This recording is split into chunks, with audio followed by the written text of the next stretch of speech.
ಸರ್ವರಿಗೂ ಶರಣು ಶರಣಾರ್ಥಿ. ಬಸವ ತತ್ವಗಳ ನಿಜಾಚರಣೆಗಳು ಎಂಬ ಆನ್ಲೈನ್ ಕಾರ್ಯಕ್ರಮದ ಮುಂದಿನ ವಿಷಯಕ್ಕೆ ಇವತ್ತು ನಾವು ಕಾಲಿಡ್ತಾ ಇದ್ದೀವಿ. ಇದರಲ್ಲಿ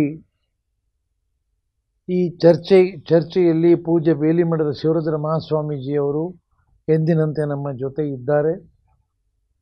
ಅವರು ನಮ್ಮೆಲ್ಲರಿಗೂ ಕೂಡ ಹೇಗೆ ಈ ಚರ್ಚೆಯನ್ನು ಮುಂದುವರಿಸಬೇಕು, ಬಸವಣ್ಣನವರ ಮೂಲ ಆಶಯಗಳು ಏನಿದ್ದು, ಶರಣರ ಮೂಲ ಆಶಯಗಳು ಏನಿದ್ದು, ನಾವೆಲ್ಲಿಗೆ ಹೊರಟಿದ್ದೇವೆ, ಅವ್ರು ಯಾಕೆ ಹಿಂಗೆ ನಾವ್ಯಾಕೆ ಹಿಂಗೆ ಅನ್ನೋ ಪ್ರಶ್ನೆಯನ್ನು ಯಾವಾಗಲೂ ಕೇಳ್ತಾರೆ. ಅವ್ರಿಗೆ ಅದೊಂದು ಇದಾಗ್ಬಿಟ್ಟಿದೆ, ಅವ್ರು ಯಾಕೆ ಹಾಗೆ ನಾವ್ಯಾಕೆ ಹಿಂಗೆ ಅಂತ. ನೋಡೋದಕ್ಕೆ ಈ ಎರಡು ಶಬ್ದಗಳು ಭಾಳ ಅತೀವ ಸರಳವಾಗಿ ಕಂಡರೂ ಕೂಡ ನಿಜಕ್ಕೂ ಕೂಡ ಅವ್ರು ಯಾಕೆ ಹಾಗೆ ನಾವ್ಯಾಕೆ ಹಿಂಗೆ, ಇದನ್ನು ನಾವು ಉತ್ತರಿಸದೆ ಹೋದರೆ, ಬಹುಶಃ ಈ ಪ್ರಮೇಯವನ್ನು ಉತ್ತರಿಸದೆ ಹೋದರೆ ಬಹುಶಃ ಇದು ಶರಣ ಸಂಸ್ಕೃತಿ ಆಗಲಿ, ಲಿಂಗಾಯತ ಸಂಸ್ಕೃತಿ ಆಗಲಿ, ಬಸವ ಪಥ ಆಗಲಿ, ಇವೆಲ್ಲವೂ ಕೂಡ ಇತಿಹಾಸದಲ್ಲಿ ಪಾಲಾಗೋದು ಏನೂ ದೂರ ಇಲ್ಲ ಅನ್ನಿಸ್ತಾ ಇದೆ. ಔಪಚಾರಿಕವಾಗಿ ಬಸವಣ್ಣನವರ ಪ್ರಜ್ಞೆ ಸಾಮಾಜಿಕ ಜೀವನದಲ್ಲಿ ಸಾಮಾಜಿಕ ಚಿಂತನೆಗಳನ್ನು ಇಟ್ಕೊಂಡು ಭಾಳ ವೇಗವಾಗಿ ಪ್ರಜ್ಞೆ ಕಳೆದ 2 ದಶಕಗಳಲ್ಲಿ ಬೆಳೀತಾ ಇದೆ. ಸಂತೋಷ. ಬೆಳೆದಾಗ ಅದರ ಒಟ್ಟಿಗೆ ವಚನಗಳು ಕೂಡ ಸ್ವಲ್ಪ ಮಟ್ಟಿಗೆ ಡಿಜಿಟಲ್ ಟೆಕ್ನಾಲಜಿ ಬಂದಿರೋದರಿಂದ, ಡಿಜಿಟಲ್ ಟೆಕ್ನಾಲಜಿನಲ್ಲಿ ಎಷ್ಟೋ ಜನ ನಮಗೆ ಬೆಳಗ್ಗೆ ಎದ್ದಾಕ್ಷಣ ಒಂದು ವಚನ ಯಾರೋ ಫಾರ್ವರ್ಡ್ ಮಾಡ್ತಾರೆ, ಓದುವಟ್ಟು ಕೂಡ ನನ್ನಲ್ಲಿ ಇರೋದಿಲ್ಲ. ಏನೋ ಅದನ್ನು ತೆಗೆದು ಇನ್ನೊಬ್ಬನಿಗೆ ಫಾರ್ವರ್ಡ್ ಮಾಡಿ ನಾನು ಎಷ್ಟು ಜನಕ್ಕೆ ಫಾರ್ವರ್ಡ್ ಮಾಡೋದು ಅನ್ನೋದು ಬಿಟ್ಟು ವಚನದಲ್ಲಿ ಏನಿದೆ ಕೆಲವರು ಮಾತ್ರ ಗಂಭೀರವಾಗಿ ಅವುಗಳನ್ನೆಲ್ಲ ಚರ್ಚೆ ಮಾಡ್ತಾರೆ. ಅವ್ರನ್ನ ಪಾಪ ಅವ್ರ ಕಷ್ಟವನ್ನು ತಮ್ಮ ಪ್ರಮೇಯಗಳನ್ನು ಇಟ್ಕೊಂಡು ತುಂಬ ಚೆನ್ನಾಗಿ ಮಾಡ್ತಾ ಇದ್ದಾರೆ ಕೆಲವು ಕ್ಷೇತ್ರಗಳಲ್ಲಿ. ಅದನ್ನು ಎಷ್ಟು ಜನ ಈ ರೀತಿ ಮಾಡ್ತಾ ಇದ್ದಾರೆ ಅಂದರೆ ಕೈ ಬೆರಳಿನಷ್ಟು ಜನ.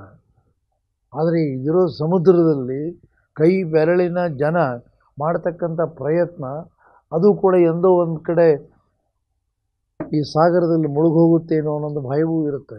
ಇದನ್ನು ನಾನು ಭಾಳ ಗಂಭೀರವಾಗಿ ವ್ಯಕ್ತಪಡಿಸ್ತಾ ಇದ್ದೀನಿ. ಈ ಸಭೆಯಲ್ಲಿ ಪೂಜ್ಯ ಗುರುಗಳಿಗೆ ತಮ್ಮೆಲ್ಲರ ಪರವಾಗಿ ನಾನು ಸ್ವಾಗತವನ್ನು ಬಯಸಿ, ಪೂಜ್ಯ ಗುರುಗಳೇ, ಹೋದ ವಾರ ಬಹುಶಃ ಇದು 5ನೇ ವಾರ ಅಲ್ಲ, ಇದು 4 ವಾರದಲ್ಲಿ ಮೊದಲನೇದಾಗಿ ಬಹುದೇವೋಪಾಸನೆಯಿಂದ ಏಕದೇವೋಪಾಸನೆ ಕಡೆಗೆ ಅಂತ ನಾವು ಚರ್ಚೆ ಮಾಡಿದ್ವಿ. ತದನಂತರ ಹಿಂಸೆಯಿಂದ ಅಹಿಂಸೆಯ ಕಡೆಗೆ ಅನ್ನೋ ಒಂದು ವಿಷಯದ ಮೇಲೆ ಮಾಡಿದ್ವಿ. ಅದಾದ ಮೇಲೆ ಮಠಗಳಿಂದ ಮಹಾಮನೆಯ ಕಡೆಗೆ ಅನ್ನತಕ್ಕಂಥ ಚರ್ಚೆಯನ್ನು ಮಾಡಿದ್ವಿ. ಕೊನೆಗೆ ಜಾತಿಯಿಂದ ನೀತಿಯೆಡೆಗೆ ಅನ್ನೋ ಒಂದು ಚರ್ಚೆಯನ್ನು ಮಾಡಿ ಇವತ್ತು ಸ್ಥಾವರ ಲಿಂಗದಿಂದ ಇಷ್ಟಲಿಂಗದೆಡೆಗೆ ಚರ್ಚೆ ಮಾಡಬೇಕು ಅಂತ ನಾವು ಇಲ್ಲಿ ಪ್ರೇಕ್ಷಕರು ಕೂಡ ಇದನ್ನು ನಿಮ್ಮಿಂದ ಕೇಳಬೇಕು. ಏನಿದು ಸ್ಥಾವರ ಲಿಂಗ, ಇಷ್ಟಲಿಂಗದ ಕಡೆಗೆ ಯಾಕೆ ಬಸವಣ್ಣನವರು ಇಷ್ಟಲಿಂಗವನ್ನು ಕೊಟ್ಟರು ಅಂತ ಅಭಿಮಾನದಿಂದ ಮಾತಾಡ್ತೇವೆ. ಆದರೆ ನಿಜಕ್ಕೂ ಕೂಡ ಅವ್ರು ಕೊಟ್ಟ ಮೇಲೆ ಯಾವ ರೀತಿ ಏರ್ತಾ ಹೋಯಿತು, ಆಮೇಲೆ ಯಾವ ರೀತಿ ಇಳಿತಾ ಬಂತು, ಇವತ್ತಿನ ಸ್ಥಿತಿ ಏನು ವಾಸ್ತವದಲ್ಲಿ ಅನ್ನೋ ಒಂದು ಚಿಂತನವನ್ನು ನಾವು ಮಾಡಬೇಕಾದಲ್ಲಿ ಈ ಸಲ ಕೆಲವರು ನಾವು ಅಪೀಲ್ ಮಾಡಿದ್ವಿ ಅವರಿಗೆ, ಏನಾದರೂ ಇದ್ದರೆ ನಿಮ್ಮ ಇದನ್ನು ಪ್ರತಿಕ್ರಿಯೆಗಳನ್ನು ಕೊಡಿ ಅಂತ. ಕೆಲವು ಪ್ರತಿಕ್ರಿಯೆಗಳು ಸ್ವಲ್ಪ ಸೂಕ್ಷ್ಮವಾಗಿವೆ ಗುರುಗಳೇ. ಒಂದು ಭಾಳ ಹೆಸರಾಂತ ಸಾಹಿತಿಗಳಾದ ಡಾಕ್ಟರ್ ಜಯಶ್ರೀ ದಂಡೆಯವರು ತಮ್ಮ ಭಾವನೆಯನ್ನು ವ್ಯಕ್ತಪಡಿಸ್ತಾ, ಮದುವೆ, ಸೀಮಂತ, ನಾಮಕರಣ, ಗೃಹ ಪ್ರವೇಶ ಮೊದಲಾದ ಸಂಪ್ರದಾಯಗಳ ಆಚರಣೆಗಳೇ ನಿಜಾಚರಣೆಗಳು ಎಂದು ಬಿಂಬಿಸುತ್ತಾ ಇರುವವರಿಗೆ ತಮ್ಮ ಇಬ್ಬರ ಸಂವಾದ ಅದರ ಆಚೆ ಇನ್ನೂ ಬಹಳ ವಿಷಯಗಳಿವೆ ಎಂಬುದನ್ನು ತೋರಿಸಿಕೊಡುತ್ತಿರುವುದು ಸ್ವಾಗತಾರ್ಹ ಅಂತ ಹೇಳಿ ಬರೆದಿದ್ದಾರೆ ಗುರುಗಳೇ.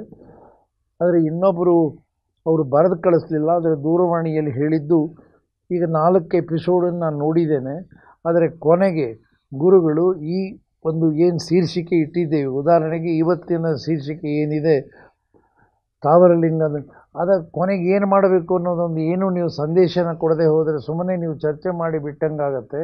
ಆ ರೀತಿ ಯಾವುದೇ ಕಾರಣಕ್ಕೆ ನೀವು ಚರ್ಚೆ ಮಾಡಿ ಬಿಡೋದಲ್ಲ, ಅದಕ್ಕೆ ಒಂದು ಉಪಸಂಹಾರ ಮಾಡಬೇಕಲ್ಲ ಅನ್ನೋ ಒಂದು ಮಾತನ್ನು ಒಬ್ಬರು ಹೇಳಿದ್ದಾರೆ.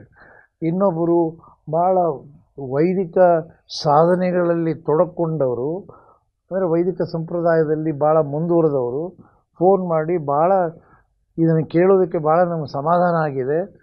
ಅದಕ್ಕೆ ಕೇಳಿದೆ, ಮತ್ತು ನಿಮಗೆಲ್ಲಾದರೂ ನೋವು ಇಲ್ಲಲ್ಲ, ಯಾವ ನೋವು ಆಗೋದಿಲ್ಲ. ಇಲ್ಲಿ ಸತ್ಯವನ್ನು ತಿಳ್ಕೊಳ್ತಕ್ಕಂಥ ದಾರಿಯನ್ನು ಎಷ್ಟು ಸರಳವಾಗಿ ನೀವು ವ್ಯಕ್ತಪಡಿಸ್ತಾ ಇದ್ದೀರಿ, ಹೀಗೆ ಮುಂದುವರಿಲಿ.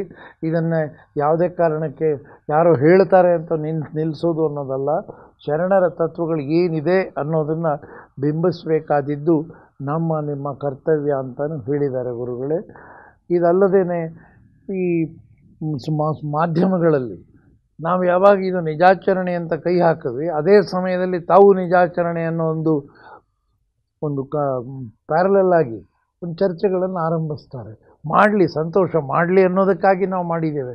ಆದರೆ ಇದೇ ಸಮಯದಲ್ಲಿ ಇನ್ನೊಂದು ಚಾನಲಲ್ಲೂ ಅದೇ ವಿಷಯಗಳು ಹೋದಾಗ ಬಹುಶಃ ಅದು ಜನಗಳಲ್ಲಿ ಅದು ಸತ್ಯವೋ ಇದು ಸತ್ಯವೋ ಅಂತಕ್ಕಂಥ ಅನಾವಶ್ಯಕವಾದ ಇದು ಏನು ಇದು ಸ್ಪೋರ್ಟ್ಸ್ ಅಲ್ಲ, ಇಲ್ಲಿ ಸ್ಪರ್ಧಾತ್ಮಕ ಏನಿಲ್ಲ. ಅವ್ರು ಹೇಳೋದನ್ನು ಕಂಡ ಮೊದಲೇ ಹೇಳ್ಬೋದಿತ್ತು. ಬಸವ ಸಮಿತಿಯಲ್ಲಿ ನಿಜಾಚರಣೆಗಳು ಸಮಾಜದಲ್ಲಿ ಕೊರತೆ ಬರ್ತಾ ಇದೆ ಅನ್ನೋದಕ್ಕೆ ತಾವು ಮಾರ್ಗದರ್ಶನದಲ್ಲಿ ಇದನ್ನು ನಾವು ಆರಂಭ ಮಾಡಿದ್ದೇವೆ. ಮಾಡಿದ ತಕ್ಷಣ ಈಗ ಉದಾಹರಣೆಗೆ ನಮ್ಮ ಗದಗಿನ ಬರಗುಂಡಿ ಅಣ್ಣವರು ಅವಾಗ ಎಷ್ಟು ಅದ್ಭುತವಾಗಿ ಸುಮಾರು 42 ಎಪಿಸೋಡ್ಗಳಲ್ಲಿ ನಮಗೆ ಕರ್ಣಹಾಸಿಗೆಯನ್ನು ಚರ್ಚೆ ಮಾಡೋದು. ಅದೇ ಸಮಯಕ್ಕೆ ಇನ್ನೊಂದು ಇದರಲ್ಲಿ ನಮ್ಮ ಮುದ್ದೇಬಿಹಾಳದ ಒಬ್ಬ ವಿದ್ವಾಂಸರು ಅದೇ ಸಮಯದಲ್ಲಿ ಅದನ್ನು ಮಾಡಬೇಕಾದ ಅವಶ್ಯಕತೆ ಇರಲಿಲ್ಲ. ಏನು ನಾವು ಯಾವ ಸ್ಪರ್ಧೆಗೂ ಇಳಿದಿಲ್ಲ. ತತ್ವವನ್ನು ಸರಳವಾಗಿ ಬಿಚ್ಚಿ ಅಲ್ಲೇನಾದರೂ ಇದ್ದರೆ ಅವುಗಳನ್ನು ಚರ್ಚೆ ಮಾಡಿಕೊಂಡು ಮುಂದೆ ಹೋಗಬೇಕಾದದ್ದು ನಮ್ಮ ಜವಾಬ್ದಾರಿ ಅಂತ ನಾನು ತಿಳಿದಿದ್ದೇನೆ ಗುರುಗಳೇ. ಇದೆಲ್ಲರ ಹಿನ್ನೆಲೆಯಲ್ಲಿ ಇಲ್ಲಿಗೆ ಇವತ್ತು ಕಾರ್ಯಕ್ರಮಕ್ಕೆ ನಾನು ಬರುವಾಗ ಸುಮಾರು 3 ದಿನದಿಂದ ಏನಿದು ಅನ್ನೋದು ನನಗೆ ತಾವರಲಿಂಗದಿಂದ ಇಷ್ಟಲಿಂಗದೆಡೆಗೆ ಎಷ್ಟು ಒತ್ತಡ ಬರ್ತಾ ಇದೆ ಅಂದರೆ ಈ 16 ವಿಷಯಗಳನ್ನು ಮುಗಿಸೋದರಲ್ಲಿ ಬಹುಶಃ ನಮಗೆ ಭಾಳ ತೀಕ್ಷ್ಣವಾದ ಚಿಂತನೆಗಳಿಗೆ ಒಳಗಾಗಬೇಕಾಗ್ತದೆ. ಸಮಾಜದ ಬಾಂಧವರು ಕೂಡ ಈ ರೀತಿ ಸ್ಪಂದಿಸಿದಾಗ ನಾವು ಯಾವ ರೀತಿ ಇದಕ್ಕೆ ತಿದ್ದುಪಡಿಗಳನ್ನು ಮಾಡ್ಕೋಬೇಕು, ಬಹುಶಃ ತಾವು ಭಾಳ ಸೂಕ್ಷ್ಮವಾಗಿ ಎಂಥ ಕಠಿಣ ಸ್ಥಿತಿಯಲ್ಲಿಯೂ ಕೂಡ ಸಮಾಜಕ್ಕೆ ನೋವಾಗದಂತೆ ತೇಲಿಸ್ಕೊಂಡು ಬರ್ತಾ ಇದ್ದೀರಿ. ಆದರೆ ಕೆಲವೊಮ್ಮೆ ಸತ್ಯ ಹೇಳುವಾಗ ಸತ್ಯ ಕಹಿಯಾಗಿ ಕಾಣ್ತದೆ ಗುರುಗಳೇ. ಸತ್ಯವನ್ನು ಕಹಿಯಾಗಿ ಅನುಭವಿಸೋರು ಬಹಳ ಕಷ್ಟವಾಗ್ತದೆ. ಏನೇ ಇದ್ದರೂ ಕೂಡ ನಮ್ಮ ಪ್ರಯತ್ನವನ್ನು ಇದೇನೋ ಮಾಡ್ತಾ ಇದ್ದೀವಿ, ಬಸವ ಪ್ರೇರಣೆಯಿಂದ ಬಸವ ಸಮಿತಿ ಮಾಡ್ತಾ ಇದೆ. ಅದಕ್ಕೆ ಪೂರಕವಾದ ವ್ಯವಸ್ಥೆ ಬಸವ ಸಮಿತಿ ನಮಗೆ ಮಾಡಿಕೊಟ್ಟಿದೆ. ಅನ್ನೋ ಹಿನ್ನೆಲೆಯಲ್ಲಿ ಇವತ್ತು ನಾವು ಇದನ್ನು ಈ ಚಿಂತನವನ್ನು ತಾವರಲಿಂಗದಿಂದ ಇಷ್ಟಲಿಂಗದೆಡೆಗೆ ಹೋಗುವಾಗ ಈಗ ಬಹುಶಃ ನಾನು ಈಗ 77 ವಯಸ್ಸು ಗುರುಗಳೇ. ಇದನ್ನು ನೋಡಿದಾಗ ಇಷ್ಟಲಿಂಗದ ಬಗ್ಗೆ ಸಾಕಷ್ಟು ನಾವು ಬಹುಶಃ ನಾವು ಉತ್ತರ ಕರ್ನಾಟಕದಿಂದ ಬಂದು ಕೂಡ ಇಲ್ಲಿ ಸುಮಾರು 60 ವರ್ಷ ಆಗೋಯ್ತು ಕೂಡ, ಹಂಗೆ ಅನ್ನೋಕ್ಕೂ ಬರಲ್ಲ. ಈಗ ಇಷ್ಟಲಿಂಗದ ಬಗ್ಗೆ ನಾವು ನೋಡಿದಾಗ ಇದ್ದಂಥ ಆಸಕ್ತಿ ಸಮಾಜದಲ್ಲಿ ಯಾರಿಗೂ ಕೆಲವರಿಗಿದೆ. ಅದೇ ಜನ ಕಾರ್ಯಕ್ರಮಗಳನ್ನು ಮಾಡ್ತಾರೆ, ಅದೇ ಜನ ಮತ್ತೆ ಸೇರ್ತಾರೆ, ಕಾರ್ಯಕ್ರಮಗಳನ್ನು ರೂಪಿಸೋದನ್ನು ನಾವು ನೋಡಿದ್ದೀವಿ. ಅನೇಕ ಅಜ್ಜಂಪುರ ಶೆಟ್ಟರು ಭಾಳ ಕಷ್ಟಪಟ್ಟು ಶಿವಯೋಗದ ಕಾರ್ಯಕ್ರಮ ಮಾಡ್ತಾರೆ, ಭಾಳ ಅದ್ಭುತವಾಗಿ ನಡೆಯುತ್ತೆ. ಅದೇ ಜನನೇ ನಾವಿರೋದು, ಅದರ ಆಚೆ ಹೋಗೋಕ್ಕಾಗ್ತಾಯಿಲ್ಲ. ಮತ್ತು ನಾವು ಏನೋ ಬಂದರೆ ತಾವರಲಿಂಗದ ಕಡೆಗೆ ಹೊರಡ್ತೇವೆ. ಯಾರೋ ಒಬ್ಬರು ಹೇಳ್ತಾರೆ ನಡಿ ಆ ಕಡೆ 12 ಲಿಂಗಗಳನ್ನು ನಾವು ಅದು ನೋಡ್ಕೊಂಬರೋಣ, ದರ್ಶನ ಮಾಡೋಣ ಅಂತ ಹೊರಡ್ತಾರೆ. ವಿದ್ಯಾವಂತರು ಎಲ್ಲ ಜ್ಞಾನಿಗಳು ಕೂಡ ಅಂಥ ಮೂರ್ಖ ಚಿಂತನೆಗಳಿಗೆ ಹೋಗಿ ಹಾಗಾದರೆ ಈ ತತ್ವ ಈ ತಪ್ಪ ಸರಿನಾ? ಈ ತಪ್ಪು ಅನ್ನೋದಾದರೆ ನೀವು ಇಲ್ಲ ನಾವು ಮಾಡ್ತಾ ಇರೋ ತಪ್ಪು ಅನ್ನೋದಾದರೆ ಸರಿ. ಆದರೆ ಈ ಬಸವ ಸಮಿತಿಯಲ್ಲಿ ನಾವು ಇದ್ದುಕೊಂಡು ಈ ನಿಜಾಚರಣೆಗಳನ್ನು ಸಾಕ್ಷೀಕರಿಸಬೇಕಾದ್ರೆ ಅವರು ಕೂಡ ಬರಗುಂಡಿ ಅಣ್ಣವ್ರು ಹೇಳ್ದಂಗೆ ಇದಕ್ಕೊಂದು ಅಂತಿಮವಾದ ನೀವು ಉಪಸಂಹಾರ ಮಾಡಿ ಅಂತ ಹೇಳಿದ್ದಾರೆ. ಇದೆಲ್ಲವನ್ನು ಹಿನ್ನೆಲೆಯಲ್ಲಿ ಇಟ್ಕೊಂಡು ಈಗ ಜಯಶ್ರೀ ದಂಡೆ ಅಕ್ಕ ಹೇಳಿರೋದು ಇದು ಮದುವೆ, ಸೀಮಂತ, ನಾಮಕರಣ, ಗೃಹಪ್ರವೇಶ ಆಗಲಿ ಎಷ್ಟು ಒಂದು ಹಂತದಲ್ಲಿ ಆರಂಭ ಮಾಡಿದ್ದಾರೆ. ಅದಕ್ಕೆ ಕೆಲವರು ನನಗೆ ಧಾರವಾಡದಿಂದ ನಿನ್ನೆ ಒಬ್ಬ ವಿದ್ವಾಂಸರು ಭೇಟಿಯಾಗಿದ್ದರು. ಏನ್ರಿ ಒಬ್ಬ ವ್ಯಕ್ತಿ ಇದ್ದಾನೆ ಬರೀ ಬಸವಣ್ಣ ಅಂತೇಳಿ ನಾನು ತಲೆ ತಿಂತಾನೆ ಬಂದು ಅಂದೆ. ಹಾಗಾದರೆ ನೀವು ತಪ್ಪು ವ್ಯಕ್ತಿ ಹತ್ರ ಬಂದಿದ್ರೆ ನಾನು ತಲೆ ತಿಂತೀನಿ ಅಂದೆ. ಹಾಗಲ್ಲ, ನೀವು ಹೇಳೋದೇ ಬೇರೆ, ಅವ್ರು ಹೇಳೋದೇ ಬೇರೆ, ಎಲ್ಲದಕ್ಕೂ ಬಸವಣ್ಣನ ವಚನ ಕೋಟ್ ಮಾಡ್ತಾರಲ್ಲ. ಹಾಗಾದರೆ ನಾವು ಏನು ಬೇರೆ ವಿಚಾರ ಮಾಡೋಕ್ಕೆ ಬರಲ್ವೇ ಅನ್ನೋ ಮಾತನ್ನು ಕೂಡ ಇವೆಲ್ಲ ಕೇಳಿದಾಗ ನನಗೆ ಎಲ್ಲವೂ ಆಧಾರ ಈ ಚರ್ಚೆಯ ಮೇಲೆ ಆಧಾರಗೊಳ್ತಾ ಇದೆ. ಹೀಗಾಗಿ ಈ ಜವಾಬ್ದಾರಿ ನಮ್ಮ ಮೇಲೆ ಬಹಳ ಇದೆ ಗುರುಗಳೇ. ಆದ್ದರಿಂದ ಇವತ್ತಿನ ವಿಷಯಕ್ಕೆ ನಾವು ಪ್ರವೇಶ ಮಾಡಿ ಸ್ಥಾವರ ಲಿಂಗ ಇಷ್ಟಲಿಂಗದ ಕಡೆಗೆ ಅನ್ನೋ ಒಂದು ವಿಷಯಕ್ಕೆ ತಾವು ನಮಗೆ ನೀವು ಮಾರ್ಗದರ್ಶನ ಅನ್ನಬೇಡ ಅಂತ ಹೇಳಿದ್ದಕ್ಕೆ ನಾನು ಶಬ್ದ ಬಳಸ್ತಿಲ್ಲ. ನಮಗೆ ತಿಳುವಳಿಕೆ ಕೊಡಿ, ನಾವು ತಪ್ತಾ ಇದ್ದೀವ, ಸರಿ ಹಾದಿಯಲ್ಲಿದ್ದೀವ. ಈಗ ಪೂಜ್ಯರು ಮಾತನಾಡ್ತಾರೆ. ತದನಂತರ ಮುಂದಿನ ಕಾರ್ಯಕ್ರಮಗಳಲ್ಲಿ ತಮ್ಮ ಈ ರೀತಿಯ ಸೂಚನೆಗಳಿದ್ದರೆ, ಏನಾದರೂ ಒಂದು ಸೂಚನೆಗಳಿದ್ದರೆ ದಯವಿಟ್ಟು ನಮಗೆ ಇದರ ಮೂಲಕ ತಿಳಿಸಿ, ಆನ್ಲೈನ್ ಮೂಲಕ ತಿಳಿಸಿ, ದೂರವಾಣಿಯಲ್ಲಿ ತಿಳಿಸಿ, ಹೆಂಗಾದರೂ ತಿಳಿಸಿ. ಇದನ್ನು ಏನಾಕೊಡಿ, ಎಲ್ಲರೂ ಸೇರಿ ಬಸವ ತತ್ವಗಳ ಆಚರಣೆ ಕಡೆ ಸಾಗಬೇಕು ಅನ್ನೋದೇ ನಮ್ಮ ಮುಖ್ಯ ಆಶಯ. ಇಷ್ಟು ಹೇಳಿ ಪೂಜ್ಯರಿಗೆ ನಾನು ವಿನಂತಿ ಮಾಡಿಕೊಳ್ತೇನೆ, ಈ ವಿಷಯದ ಬಗ್ಗೆ ಮುಂದುವರಿಸಿ ಗುರುಗಳೇ. ಎಲ್ಲ ಆನ್ಲೈನ್ ಮುಖಾಂತರವಾಗಿ ಈ ಕಾರ್ಯಕ್ರಮದ ಈ ಅರಿವಿನ ಮನೆಯ ಅನುಭವ ಮಂಟಪದಲ್ಲಿ ಭಾಗಿಗಳಾಗಿರ್ತಕ್ಕಂಥ ಎಲ್ಲ ಸತ್ಯ ಶರಣರಿಗೆ ಶರಣಾರ್ಥಿ. ಅರವಿಂದಣ್ಣವರೇ, ತಾವು ಒಂದು ಪೀಠಿಕೆಯನ್ನು ಅದ್ಭುತವಾದಂಥ ರೀತಿಯಲ್ಲಿ ನೀವು ಇಟ್ಟಿದ್ದೀರಿ. ಅದ್ಭುತ ಅಲ್ಲ ಗುರುಗಳೇ, ಅದು ಅಲ್ಲ, ನಾನು ವಾಸ್ತವ ಹೇಳ್ತಾ ಇದ್ದೀನಿ. ಅಲ್ಲ, ಅದ್ಭುತ ಅಂತ ಯಾಕೆ ಅನ್ನಿಸ್ತದೆ ಅಂತ ಹೇಳಿದ್ರೆ, ವಾಸ್ತವತೆ ಕಂಡಾಗ ನಮ್ಗೆ ಆಸಕ್ತಿ ಜಾಸ್ತಿ ವಾಸ್ತವತೆ ಅದನ್ನ ನಾವು ಅದ್ಭುತ ಅಂತ ಹೇಳ್ತೇವೆ ಅಷ್ಟೇ, ಬೇರೆ ಇನ್ನೇನು ಇಲ್ಲ.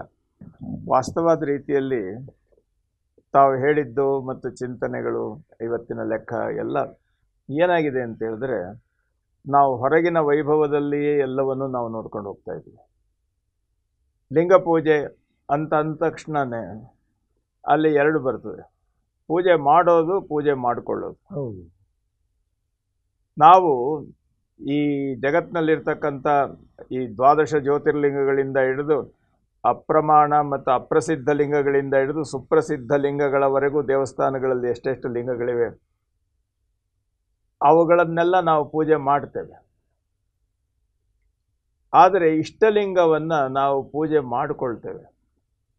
ಇಷ್ಟಲಿಂಗ ಪೂಜೆ ಹೊರಗು ಮಾಡೋದಲ್ಲ, ಒಳಗು ಮಾಡಿಕೊಳ್ಳೋದು ಅಂತ ಅನ್ನೋಂಥ ಲೆಕ್ಕ ಇದೆ. ನಮ್ಮ ಹಿರಿಯರು ಮನೇಲಿ ಯಾರಾದರೂ ಬಂದರೆ, ತಾತ ಏನು ಮಾಡ್ತಾವ್ರೆ ಅಂದರೆ, ತಾತ ಪೂಜೆ ಮಾಡ್ಕೊಳ್ತಾವ್ರೆ. ಅದೇ ದೇವಸ್ಥಾನದಲ್ಲಿ ಹೋದರೆ ಪೂಜೆ ಮಾಡ್ತಾವ್ರೆ. ಮಾಡೋದಕ್ಕೂ ಮಾಡ್ಕೊಳ್ಳೋದಕ್ಕೂ ವ್ಯತ್ಯಾಸ ಏನು? ಸೂಕ್ಷ್ಮವಾದಂಥ ರೀತಿಯಲ್ಲಿ ನಾನು ಹೇಳ್ತೇನೆ. ನಾವು ಎಲ್ಲವನ್ನೂ ಸಂಪೂರ್ಣವಾಗಿ ಹೇಳಿಬಿಟ್ರೆ ನಾವು ನಿಮ್ಮ ಮೆದುಳಿಗೂ ಸ್ವಲ್ಪ ಚಿಂತನೆ ಕೊಡ್ಬೇಕಲ್ಲ. ಬೇಡ ಗುರುಗಳೇ, ಇದನ್ನ ಅಲ್ಲ ಸ್ವಲ್ಪ 800 ವರ್ಷ ಸಾಕಾಗಿದೆ ನಮ್ಗೆ. ಅಲ್ಲ 800 ಸ್ವಲ್ಪ ವರ್ಷದಲ್ಲಿ ಇರ್ತೀವೋ ಅಲ್ಲ, 800 ವರ್ಷ ನೀವಿರ್ಲಿಲ್ಲ. ಪರಂಪರೆ ಇದೆ, ನಾನು ಒಂದು ಮೈಲ್ ಆಗಲ್ಲ. ಅದನ್ನ ಸ್ವಲ್ಪ ಸೂಕ್ಷ್ಮವಾಗಿ ಒಳನೋಟದಲ್ಲಿ ನೋಡ್ಬೇಕಾದದ್ದು ನಮ್ಮ ಕರ್ತವ್ಯ. ಆಯ್ತು ಗುರುಗಳೇ, ತೋರಿಸಿ. ನೋಡಿ, ಈ ದೇವಾಲಯದ ಲಿಂಗಗಳಿವೆಯಲ್ಲ, ಅದು ಒಂದು ಸ್ಥಾವರ. ಸ್ಥಾವರ ಅಂದ್ರೇನು? ಹೊರಗಿಟ್ಟು ನೋಡುವುದು. ಯಾವುದೋ ಒಬ್ಬ ಶಿಲ್ಪಿ ಒಂದು ಲಿಂಗವನ್ನು ತಯಾರು ಮಾಡ್ತಾನೆ, ಅಲ್ಲ ತಯಾರು ಮಾಡ್ತಾನೆ.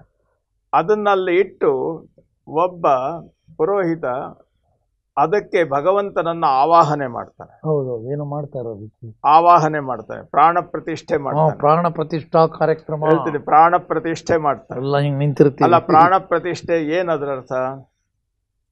ಅದು ಖಾಲಿ ಬಟ್ಟಲಾಗಿತ್ತು, ಅದರಲ್ಲಿ ಭಗವಂತನ ತತ್ವಗಳನ್ನು ತಂದು ಸೇರಿಸ್ತೀವಿ ಅಂತ. ಎಲ್ಲಿ ಸೇರಿಸ್ತೇವೆ? ನಮ್ಮಲ್ಲಿ ಸೇರಿಸ್ಕೊಳ್ಳಲ್ಲ, ನಾವೆಲ್ಲ ಎಲ್ಲೋ ಇರ್ತೇವೆ, ಅಲ್ಲಿ ತುಂಬಿಡ್ತೇವೆ. ನಾವು ಅದಕ್ಕೆ ಪೂಜೆ ಮಾಡುವಂಥ ಲೆಕ್ಕದಲ್ಲಿ ಆತ್ಮದ ಅನುಸಂಧಾನದ ನೆಲೆ ಇಲ್ಲ. ಅಲ್ಲಿ ಅನುಸಂಧಾನ ಇಲ್ಲ. ಅಲ್ಲಿ ಏನಿದೆ ಅಂತ ಹೇಳಿದ್ರೆ, ಪೌರಾಣಿಕವಾಗಿರ್ತಕ್ಕಂಥ ಕಥೆಗಳನ್ನು, ವ್ಯವಸ್ಥೆಗಳನ್ನು ಇಟ್ಟುಕೊಂಡು ಅಲ್ಲಿ ಶಿವ ಅಂತಿದ್ದ ಹಾಗೇನೆ ಅವನು ಪಾರ್ವತಮ್ಮನ ಗಂಡ, ಗಣಪತಿ ಮತ್ತು ಷಣ್ಮುಖನ ತಂದೆ ಇತ್ಯಾದಿ ವ್ಯವಸ್ಥೆಗಳನ್ನು ಇಟ್ಟುಕೊಂಡು ಪಂಚಾಯತನ ಇತ್ಯಾದಿಗಳನ್ನು ಮಾಡಿ ಆ ಲಿಂಗ ಪ್ರಜ್ಞೆಯನ್ನು ವೈಭವೀಕರಿಸಿ ಅದನ್ನು ಸಂಪೂರ್ಣವಾಗಿ ಹೊರಗಿಟ್ಬಿಟ್ರು. ಇದೆಲ್ಲವೂ ಸ್ಥಾವರ. ಅಪ್ಪ ಬಸವಣ್ಣ ಸ್ಥಾವರವನ್ನು ನೋಡಲಿಲ್ಲ. ಅವರು ಹೇಳಿದ್ದೇನು ಅಂತ ಹೇಳಿದ್ರೆ, ಲಿಂಗ ಅಂತ ಅನ್ನುವಂಥದ್ದು ಜಗವನ್ನೊಳಗೊಂಡ ಲಿಂಗ. ಇಡೀ ಜಗತ್ತಿನ ಎಲ್ಲ ಚೈತನ್ಯವು ಯಾವುದರಲ್ಲಿ ಐಕ್ಯವಾಗಿದೆಯೋ, ಯಾವುದರಿಂದ ಎಲ್ಲವೂ ಬೆಳಕಾಗಿ ಕಾಣ್ತದೋ ಅದು ಲಿಂಗ ಅಂದರು. ಶಿಲ್ಪಿ ಮಾಡಿದ್ದು ಮತ್ತು ಆವಾಹನೆ ಮಾಡಿದ್ದು ಅಂತ ಅಲ್ಲ. ಸ್ಥಾವರ ಕಳಿವುಂಟು ಅಂದ್ರಲ್ಲ ಗುರು. ಅದೇ ಹೇಳ್ತೇನೆ, ಸ್ಥಾವರ ಕಳಿವುಂಟು ಅಂದ್ರೆ ಅದು ಒಂದು ಸ್ವಾರಸ್ಯ ಹೇಳ್ತೇನೆ. ಹೇಳಿದ್ವಿ. ಅಳಿವು ಅಂದ್ರೇನು? ನಾಶ ಅಂತೀರಿ ನೀವು, ನಾವು ತಿಳ್ಕೊಂಡಿರೋದು ಹಾಗೆ ಅಲ್ಲ. ನೋಡಿ, ಒಂದು ಹೇಳ್ತೀನಿ, ನೀವು ಮಂಗಳೂರು ಕಡೆ ಹೋಗಿ ಸಮುದ್ರದ ಅಳಿವೆ ಅಂತಾರೆ. ಅಂದರೆ ಎಲ್ಲೆ. ಸ್ಥಾವರಕ್ಕೆ ಅಳಿವುಂಟು. ನೋಡಿ, ಒಂದು ಹೇಳ್ತೀನಿ, ಜಗವನ್ನೊಳಗೊಂಡ ಲಿಂಗ ತಾನೇ ಇದು. ಹೌದು ಹೌದು. ಈಗ ಒಂದು ಸೌರಾಷ್ಟ್ರದ ಸೋಮನಾಥ ಲಿಂಗದ ಪ್ರಭಾವ ಪ್ರತಿಷ್ಠೆ ಅಂತ ಹೇಳ್ತೇವಲ್ಲ, ಅಲ್ಲ, ಅದಕ್ಕೊಂದು ಎಲ್ಲೆ ಇದೆ, ಆಲಯದ ಎಲ್ಲೆ ಇದೆ, ಅದರಿಂದ ಹೊರಗಿಲ್ಲ ಅದು. ಈ ಅಳಿವಿನಲ್ಲಿ ಸಿಕ್ಕಾಕೊಂಡಿರೋದೆಲ್ಲವೂ ಸ್ಥಾವರಗಳು, ಜಂಗಮಕ್ಕೆ ಅಳಿವಿಲ್ಲ. ಈಗ ನೋಡಿ, ಒಂದು ಹೇಳ್ತೀನಿ, ನಾವು ಹಚ್ಚಿದ ದೀಪಕ್ಕೆ ಒಂದು ಮಿತಿ ಇದೆ, ಎಲ್ಲದಕ್ಕೂ.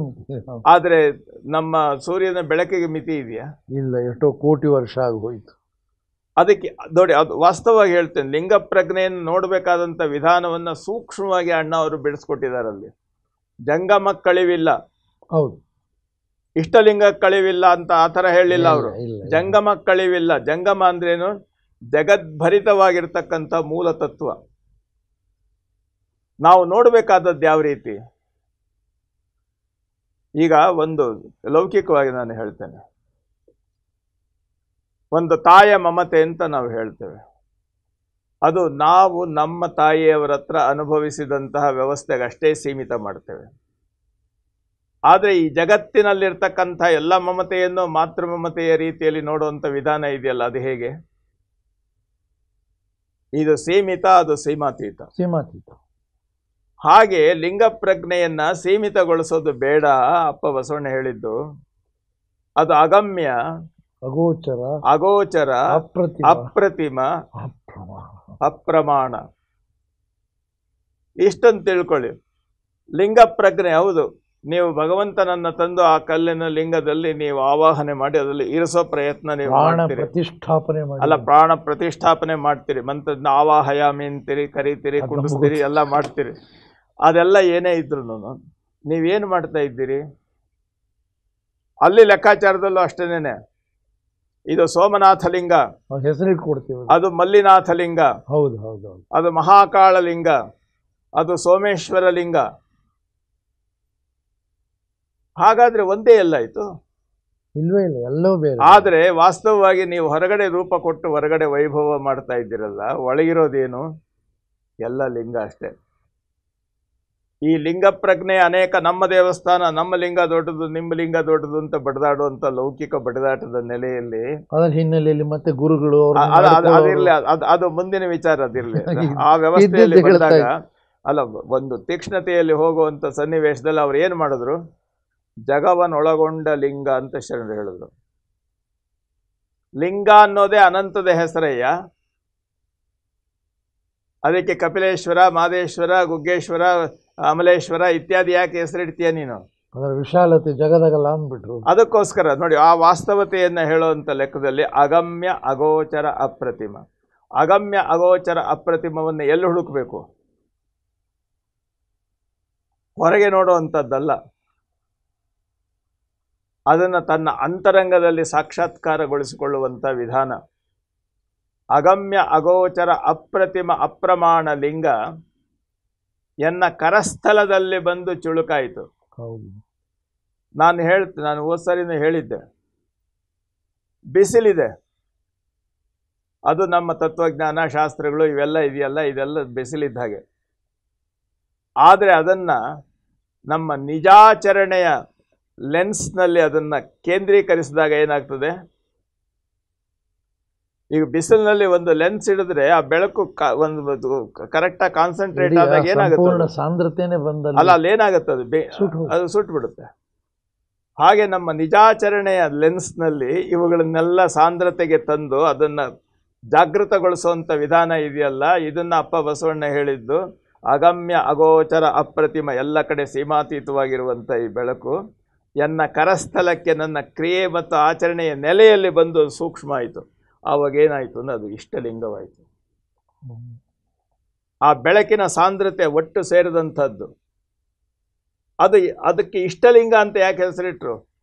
ಅಲ್ಲ, ಹೇಳ್ಬೋದಾಗಿತ್ತು ಬೇಕಾದಷ್ಟು, ಬೇರೆ ಬೇರೆ ಬೇಕಾದಷ್ಟು ಪುರಾಣಗಳಲ್ಲಿ ಇದರಲ್ಲಿರ್ತಕ್ಕಂಥ ಯಾವುದೋ ಒಂದು ಅದ್ಭುತ ಲಿಂಗ, ಅಮಲಲಿಂಗ, ಏನಾದರೂ ಹೇಳ್ಬೋದಾಗಿತ್ತು. ಇಷ್ಟಲಿಂಗ ಅಂತ ಹೇಳಿದ್ರೆ ಇದು ನಾನು ನನ್ನ ಸ್ವಂತ ಮನಸ್ಸನ್ನು ವ್ಯವಸ್ಥೆ, ನನ್ನ ಮನಸ್ಸು, ಬುದ್ಧಿ, ಅಹಂಕಾರಗಳನ್ನೆಲ್ಲ ಕೇಂದ್ರೀಕರಿಸಿ ಅದನ್ನು ನನ್ನ ಕ್ರಿಯಾಸ್ಥಳದಲ್ಲಿ ಅದನ್ನು ಕಾನ್ಸಂಟ್ರೇಟ್ ಮಾಡಿ ಅದನ್ನು ಒಂದು ಸೂಕ್ಷ್ಮಗೊಳಿಸಿ ಅದನ್ನು ಆ ನಿರಾಕಾರಕ್ಕೆ ಆಕಾರ ಕೊಡುವಂಥ ವಿಧಾನ ಇದೆಯಲ್ಲ, ಈ ಕಾರಣಕ್ಕೋಸ್ಕರ ಅದು ಇಷ್ಟಲಿಂಗವಾಯಿತು.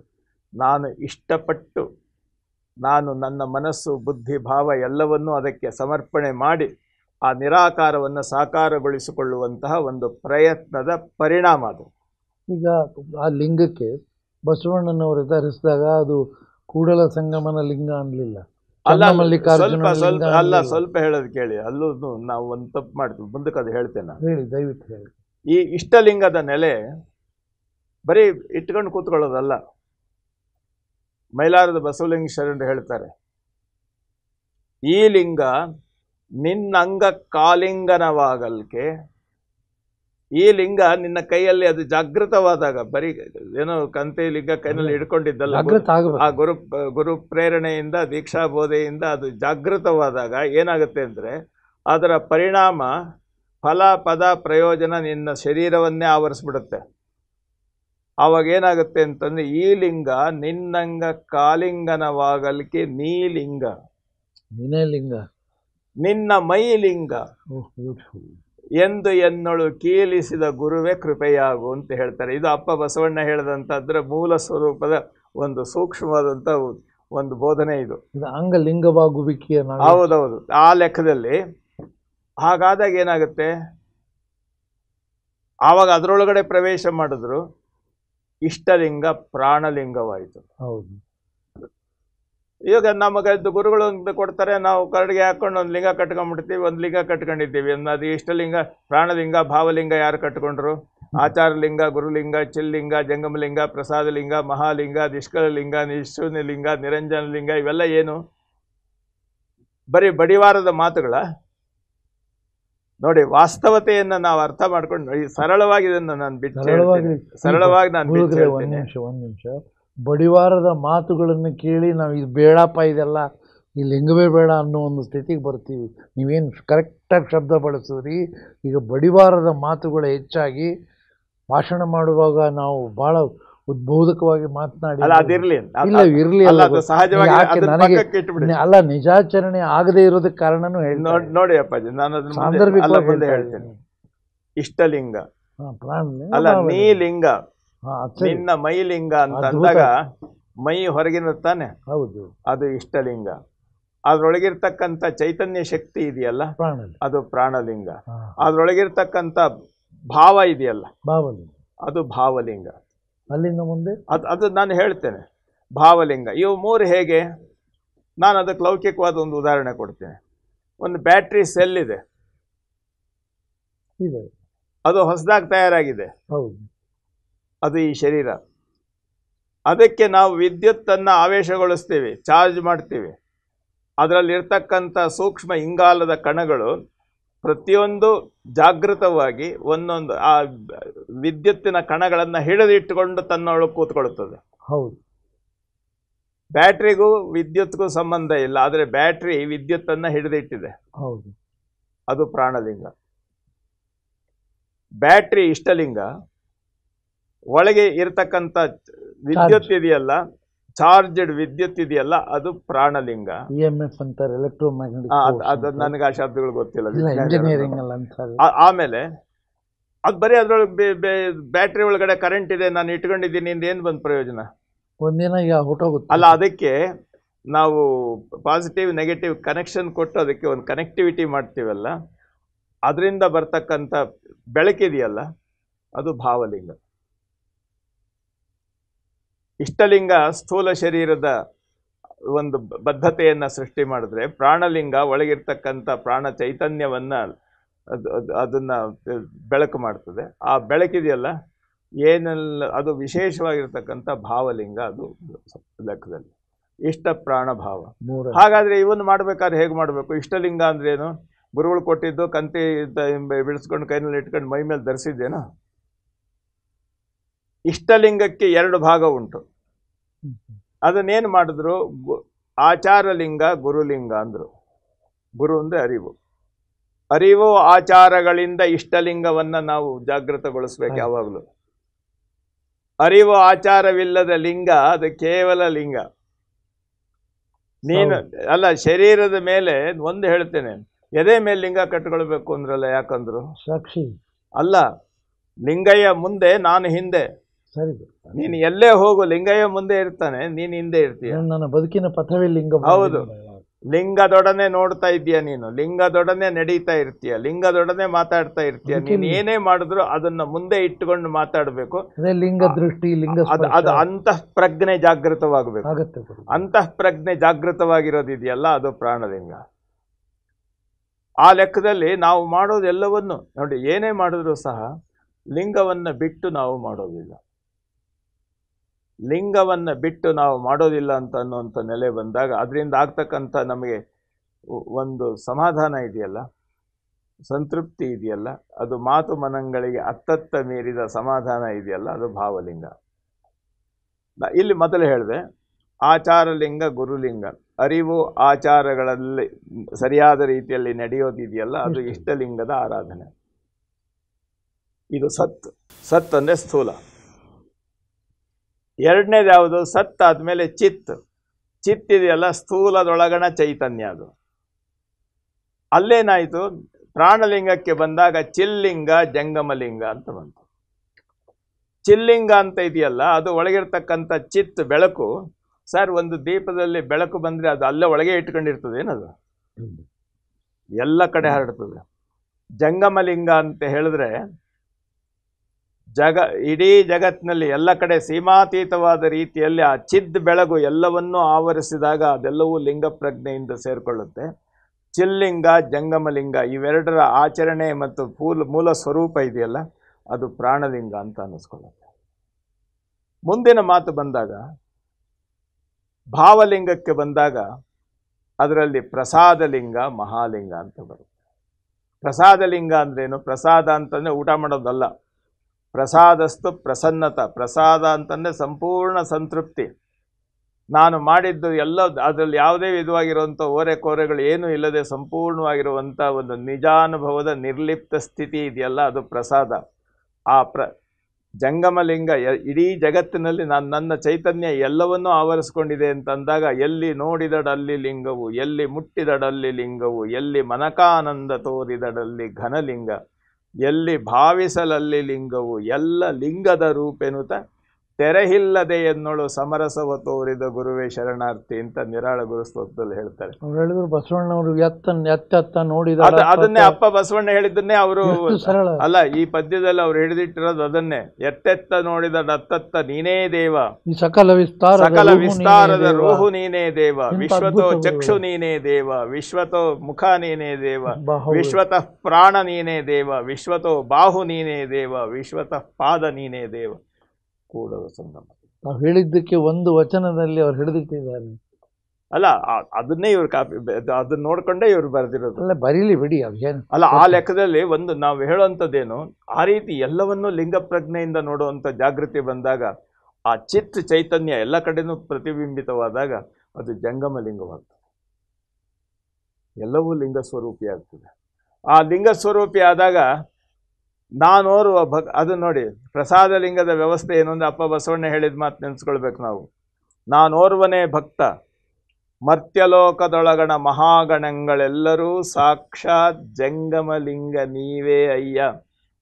ನೋಡಿ, ಜಂಗಮಲಿಂಗದ ಬಗ್ಗೆ ಹೇಳಿದಾಗ ಅದನ್ನು ಗಮನಿಸುವಂಥ ಜಾಗೃತಿ, ಜಾಗೃತಿ ಇದೆಯಲ್ಲ, ಅದು ಪ್ರಸಾದಲಿಂಗ. ಆ ಪ್ರಸಾದಲಿಂಗದ ನೆಲೆ ಬಂದ ಮೇಲೆ ಇನ್ನೇನು ಇಲ್ಲ ಪ್ರಪಂಚದಲ್ಲಿ, ಅದು ಮಹಾಲಿಂಗ. ಆ ಇದಿಷ್ಟು ಹೊರಗಿನ ಬೆಳವಣಿಗೆಯ ಒಂದು ವ್ಯವಸ್ಥೆ, ಸಂಪೂರ್ಣವಾಗಿರುವಂಥ ನೆಲೆ. ಅದನ್ನು ಅಂತರ್ಮುಖಕ್ಕೆ ತೆಗೆದುಕೊಂಡಾಗ ಅದು ನಿಷ್ಕಲ ಲಿಂಗ. ಹೊರಗಿನ ಯಾವುದೇ ವಿಧವಾಗಿರುವಂಥ ಕಲೆ ವ್ಯವಸ್ಥೆಗಳು ಸಿಕ್ಕಾಕೊಳ್ಳೋದಿಲ್ಲ.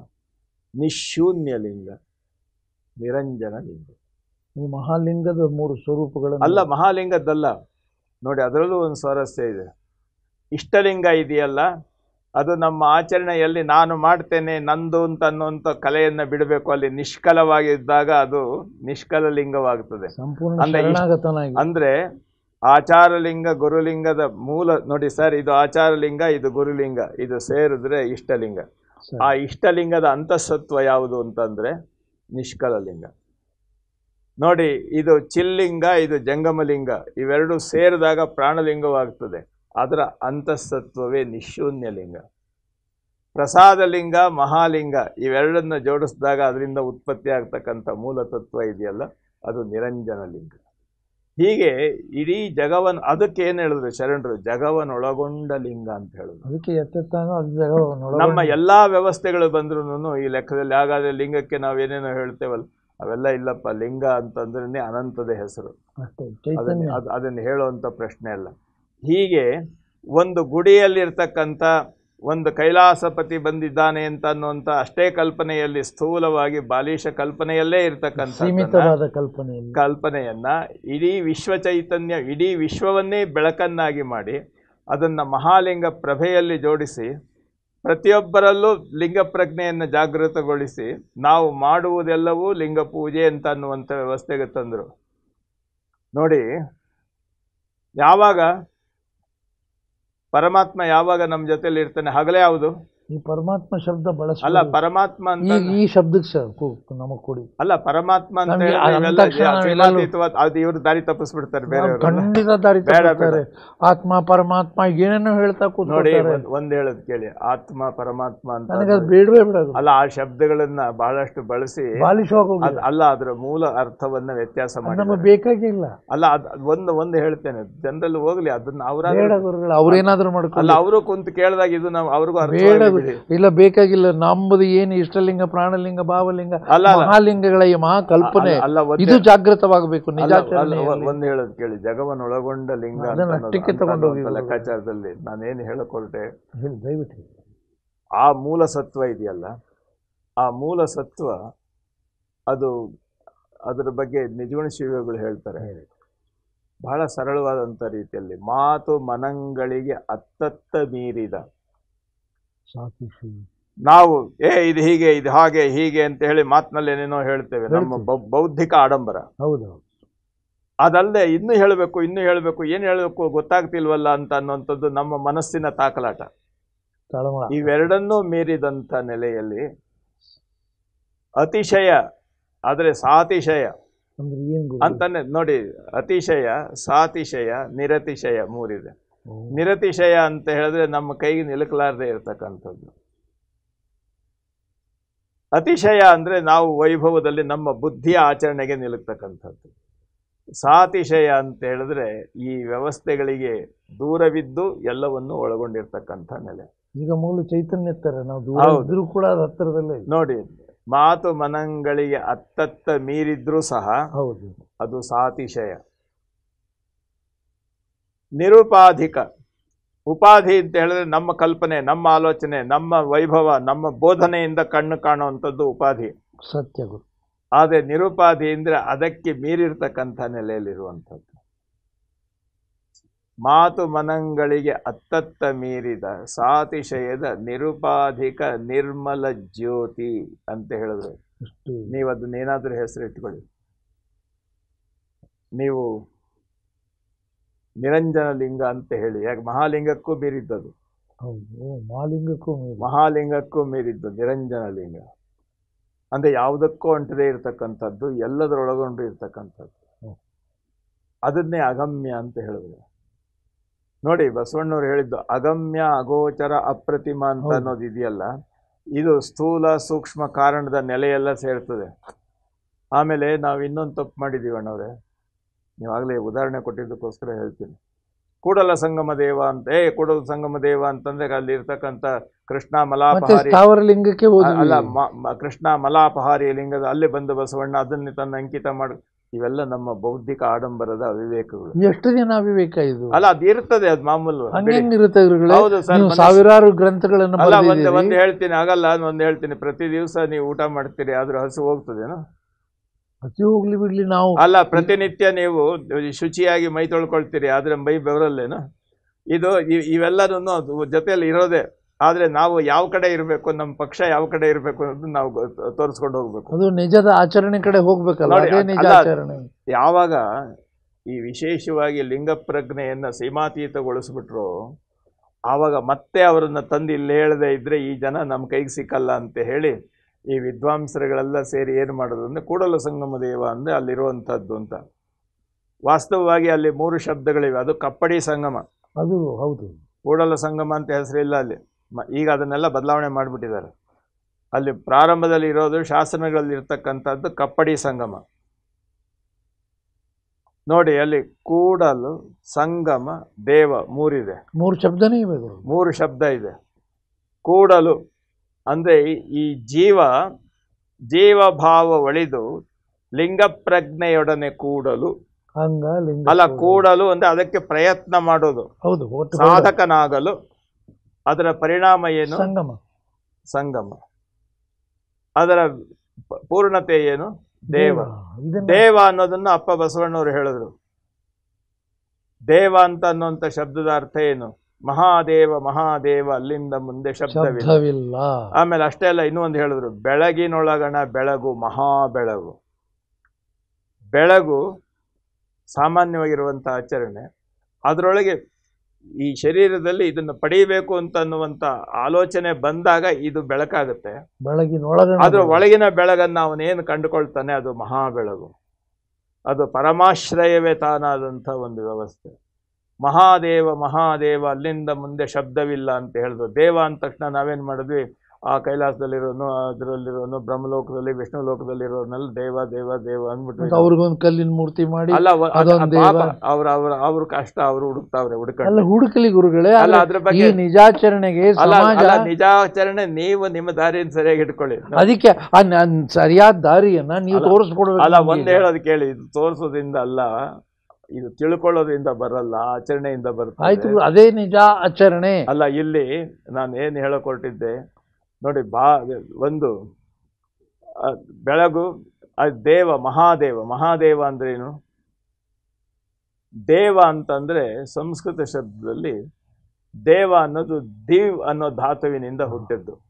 ಏನಾದ್ರ ಅರ್ಥ ಅಂದ್ರೆ ಪ್ರಕಾಶ, ದಿವಿ ಪ್ರಕಾಶ. ನೋಡಿ, ಅದರಿಂದನೇ ದೀವಿಗೆ, ದೀಪ, ದೇವ ಇವೆಲ್ಲ ಒಂದೇ ಮೂಲದಿಂದ ಹುಟ್ಟಿದಂಥ ಶಬ್ದಗಳು. ದಿವ್ಯತೆನೂ ಅದರಿಂದಾನೆ. ಅದೇ ದಿವ್ ಅನ್ನೋದು ಏನಿದೆಯಲ್ಲ ಅದೆಲ್ಲವೂ ಈ ಲೆಕ್ಕದಲ್ಲಿ ಬಂದದ್ದು. ಅಂದರೆ ಮಹಾದೇವ ಅಂದರೆ ಅದನ್ನು ಅಪ್ಪ ಬಸವಣ್ಣನವರು ಮತ್ತೆ ಬಿಡಿಸಿ ಹೇಳಿದ್ರು. ಬೆಳಗಿನೊಳಗಣ ಬೆಳಗು ಮಹಾಬೆಳಗು ಅಂದರು. ಮಹಾಬೆಳಗ್ಗೆ ಮಹಾದೇವ, ಬೆಳಗು ದೇವ. ಬೆಳಗು ಅನ್ನೋದು ದೇವ, ಮಹಾಬೆಳಗು ಅನ್ನೋದು ಬೆಳಗಿನೊಳಗಣ ಬೆಳಗು, ಅದು ಮಹಾಬೆಳಗು. ಆ ವಚನ ಇದೆಯಲ್ಲ, ಈ ಬೆಳಗಿನ ಸತ್ವವನ್ನು ಅದ್ಭುತವಾದ ರೀತಿಯಲ್ಲಿ ತಂದು ಕೊಡ್ತದೆ. ಬೆಳಗು ಆಯ್ತು, ಆ ಬೆಳಗ್ಗೆ ಎಲ್ಲಿರ್ತದೆ? ಅದು ಒಳಗೆ ಹೊರಗೆ ಎಲ್ಲವನ್ನೂ ವ್ಯಾಪಿಸಿರ್ತಕ್ಕಂಥ ಮಹತ್ತರವಾಗಿರೋ ನೆಲೆ ಇದೆಯಲ್ಲ. ಆವಾಗ ಏನಾಯಿತು? ಲಿಂಗ ಪ್ರಜ್ಞೆ ಅದು ಜಂಗಮವಾಯಿತು, ಸ್ಥಾವರವಾಗಲಿಲ್ಲ. ಹೌದು, ಎಲ್ಲ ಸಂಪೂರ್ಣವಾಗಿ. ಅಲ್ಲ, ಸ್ಥಾವರ ಲಿಂಗ ಅಂತ ಹೇಳಿದ್ರೆ ಯಾವುದೋ ಒಂದು ಮೂಲ ಅಂಶವನ್ನ ಒಂದು ಕಣ ಹಿಡ್ಕೊಂಡು ಬಂದು ಅದನ್ನು ಕೈಲಾಸದ ಜೊತೆಯಲ್ಲಿ ಸಂಪರ್ಕಿಸಿ ಅಲ್ಲಿರ್ತಕ್ಕಂಥ ಪರಮಾತ್ಮನನ್ನ ಇಲ್ಲಿ ಕರ್ಕೊಂಡು ಬಂದು ಕುಂಡಿಸಿದ್ದೀವಿ ಅಂತ ಅನ್ನುವಂಥ ಒಂದು ಪ್ರಯತ್ನ ಮಾಡಿ ಅದಕ್ಕೊಂದು ಪುರಾಣ ಕಟ್ಟಿ ನಮ್ಮನ್ನ ನಂಬಿಕೆಗಳನ್ನ ಅಲ್ಲ, ಅದಕ್ಕೆ ಯಾಕೆ ಯೋಚನೆ ಮಾಡ್ತೀರಿ? ಪುರಾಣ ಯಾಕೆ ಕಟ್ಟಿದ್ರು ಅಂತಂದ್ರೆ ಆ ಲಿಂಗ ಪ್ರಜ್ಞೆಯಲ್ಲಿ ಅವರು ಬಂದು ಸೇರ್ಕೊಳ್ಳಿ ಅಂತ. ಆದರೆ ಹೇಳುವಂಥ ವಿಧಾನ ಸರಿ ಇರಬೇಕಲ್ಲ. ಕತೆ ಹೇಳೋಕೆ ಶುರು ಮಾಡ್ಬಿಟ್ರು ಸರ್. ಮತ್ತೆ ಅಲ್ಲ, ಸಾಮಾನ್ಯರಿಗೆ ಹೇಳಬೇಕಾದ್ರೆ ಕತೆನೇ ಹೇಳಬೇಕು. ಆಯ್ತು ಗುರುಗಳೇ, ಹಿಂಗೆ ನಂಬಿಕೆ ಹುಟ್ಟಿಸಿ ಮೂಲ ತತ್ವದಿಂದ ಆಮೇಲೆ ಅಲ್ಲ, ಒಂದು ಹೇಳ್ತೀನಿ, ಅದ್ರ ಪರಿಣಾಮ ಏನಾಯ್ತು? ಯಾರು ಮೂಲ ಸತ್ವ ಇಟ್ಟುಕೊಂಡು ಲಿಂಗ ಪ್ರತಿಷ್ಠೆ ಮಾಡಬೇಕು ಅಂತ ಹೊರಟ್ರಲ್ಲ, ಅವರ ಮಾನಸಿಕವಾದ ಎತ್ತರ ದೊಡ್ಡದಿರಬಹುದು, ಖಂಡಿತ ಇರಬಹುದು, ಬೇಡ. ಆದ್ರೆ ನಾನು ಹೇಳೋದೇನು, ಅವರನ್ನ ನಾವು ಸಂಕುಚಿತವಾಗಿ ನೋಡೋಕೆ ಅದಾಗಲ್ಲ. ಈ ಪ್ರಶ್ನೆ ಏನಾಗಿದೆ ಅಂತಂದ್ರೆ, ಆ ಲೆಕ್ಕಕ್ಕೆ ಮುಂದಕ್ಕೆ ಬಂದವರು ಈ ಲಿಂಗಾರ್ಚಕರಾಗಿ ಕುಂತರು. ನೋಡಿ, ಒಂದು ಮಾತು ಹೇಳ್ತೇನೆ, ಲಿಂಗ ಎಲ್ಲ ಒಂದೇ ತಾನೇ ಪ್ರಪಂಚದಲ್ಲಿರೋದು. ಲಿಂಗನೂ ಶಬ್ದವೇ ಅಲ್ಲ ಸರ್, ಲಿಂಗ ಒಂದೇ 100%. ಅದು ಎಲ್ಲ ಶಿವನೇ. ಹೌದು, ಅಲ್ಲಿ ಬೇರೆ ಇನ್ಯಾವ ದೇವರು ಬರಲ್ಲ. ಹೌದು ತಾನೆ? ಕೆಲವು ದೇವರುಗಳಲ್ಲಿ ಈಗ ಇದು ಒಂದು ನೀವು ಜ್ಯೋತಿರ್ಲಿಂಗ ಅನ್ನೋ ಕಡೆ ಭಕ್ತರು ಹೋಗಿ ತಾವೇ ಮುಟ್ಟಿ ಪೂಜೆ ಮಾಡಬಹುದು ಅಂತ ಹೇಳುವಂಥ ಲಿಂಗಗಳು, ನೀನು ಮುಟ್ಬೇಡ, ನೀನು ದೂರ ಇರು, ಮೈಲಿಗೆ ಆಗುತ್ತೆ ಅಂತ ಅನ್ನೋ ಲಿಂಗಗಳಿಗೂ ವ್ಯತ್ಯಾಸ ಏನು? ಲಿಂಗ ಪ್ರಜ್ಞೆ ಒಂದೇ ಆದರೂ ಸಹ ಅದನ್ನು ನಮ್ಮ ಕಂಟ್ರೋಲ್ನಲ್ಲಿ ಇಟ್ಕೊಂಡು ನಮ್ಮ ವೈಯಕ್ತಿಕವಾಗಿರುವಂಥ ಸಾಧನೆ ವ್ಯವಸ್ಥೆಗಳನ್ನು ನಾವು ಮುಂದುವರಿಸಬೇಕು ಅಂತ ಹೇಳಿ ಭಕ್ತರನ್ನು ದೂರ ಇಟ್ಟು ತಾವು ಹತ್ತಿರ ಹೋಗುವಂಥ ವಿಧಾನ ಇದೆಯಲ್ಲ, ಇದು ಧಾರ್ಮಿಕ ಆಚರಣೆಗಳ ಅವನತಿಗೆ ಕಾರಣ ಆಯಿತು. ಈ ಎಲ್ಲ ಒಂದು ನಿಮಿಷ ಗುರುಗಳು, ಅಲ್ಲ, ಈ ಎಲ್ಲ ಭೇದಗಳನ್ನ ಬಿಟ್ಟು ಆಮೇಲೆ ಅಪ್ಪ ಬಸವಣ್ಣನವರು ಇದರಿಂದ ಮೇಲೆ ಬಂದು ಈ ಒಂದು ಮೈಲಿಗೆಯನ್ನ ಸಂಪೂರ್ಣವಾಗಿ ನಾವೇನು ಹೇಳಿದ್ರಿ, ದೈವಿಕ ಆಚರಣೆಗಳಿಂದ ದೂರ ಬಂದು ಅಂತ ಹೇಳಿದ್ರಿ. ಇವತ್ತಿಗೆ ಎಲ್ಲಿ ನಮ್ದು ಪೂರ್ಣ ಮೂಲ ತತ್ವವೇ ಇಲ್ಲ. ಅಲ್ಲ, ಅದನ್ನ ತಿಳ್ಕೊಳ್ಳಿ. ಆದ್ರೆ ಅದು ಅಲ್ಲಿ ತತ್ವ ನೀವೆಲ್ಲ ಅಲ್ಲಿ ತಿಳ್ಕೊಳ್ಳೋದು ಬೇಕಾಗಿಲ್ಲ. ಒಂದು ಮಾತು ಹೇಳೋದು ಕೇಳಿ. 2 ದಾರಿ ಇದೆ. ಒಂದು ಕೆಸರಿನ ಹಾದಿ ಇದೆ, ಒಂದು ಕಾಲಿಗೆ ಕೆಸರಾಗದೆ ಇರತಕ್ಕಂಥ ಹಾದಿ ಇದೆ. ಬಹಳ ಜನ ಈ ಕೆಸರ ಹಾದಿಯನ್ನು ತೊಳೆದು ಸಿದ್ಧ ಮಾಡ್ತೀವಿ ಅಂತ ಬಂದು ಕೆಸರಲ್ಲಿ ಮುಳುಗೋಗಿದ್ದಾರೆ. ನಿಮಗೆ ದಾರಿ ಕಣ್ಣು ಕಾಣ್ತಾ ಇದೆ, ನೀವು ಆಯ್ಕೆ ನಿಮ್ಮದು. ಗುರುಗಳೇ, ಈ ಸಂದರ್ಭದಲ್ಲಿ ಚನ್ನಬಸವಣ್ಣನವರ ಒಂದು ವಚನ ತಾವೇನು ಹೇಳ್ತಾ ಇದ್ದೀರಿ ಅದಕ್ಕೆ ಪೂರಕವಾಗಿ, ಯಾಕಂದ್ರೆ ನಾವು ವಚನಗಳ ಆಧಾರದ ಮೇಲೆ ಮಾತನಾಡಬೇಕೆ ಹೊರತು ನನಗೆ ತಿಳಿದಿದ್ದು ನಾನು ವ್ಯಕ್ತಿಗತವಾಗಿ ಹೇಳೇ ಕೂಡದು. ಚನ್ನಬಸವಣ್ಣ ಶೈವ ಸಿದ್ಧಾಂತಿಗಳಪ್ಪ ಕರ್ಮಕಾಂಡಿಗಳು ಸ್ಥಾವರಲಿಂಗದೆಡೆಯಲ್ಲಿ ಹವನ ಹೋಮಾದಿ ಪವಿತ್ರ ಕಾರ್ಯವ ಕೈಕೊಂಡಡೆಯಲ್ಲಿ ಉಚ್ಚಿಷ್ಟಾದಿ ಗಳಿಂಟದಡೆ ಅವರು ಆ ಸೂತಕವ ಮಾನಿಸದೆ ಪರಿಶುದ್ಧ ಭಾವದಿಂದಿರ್ಪರು.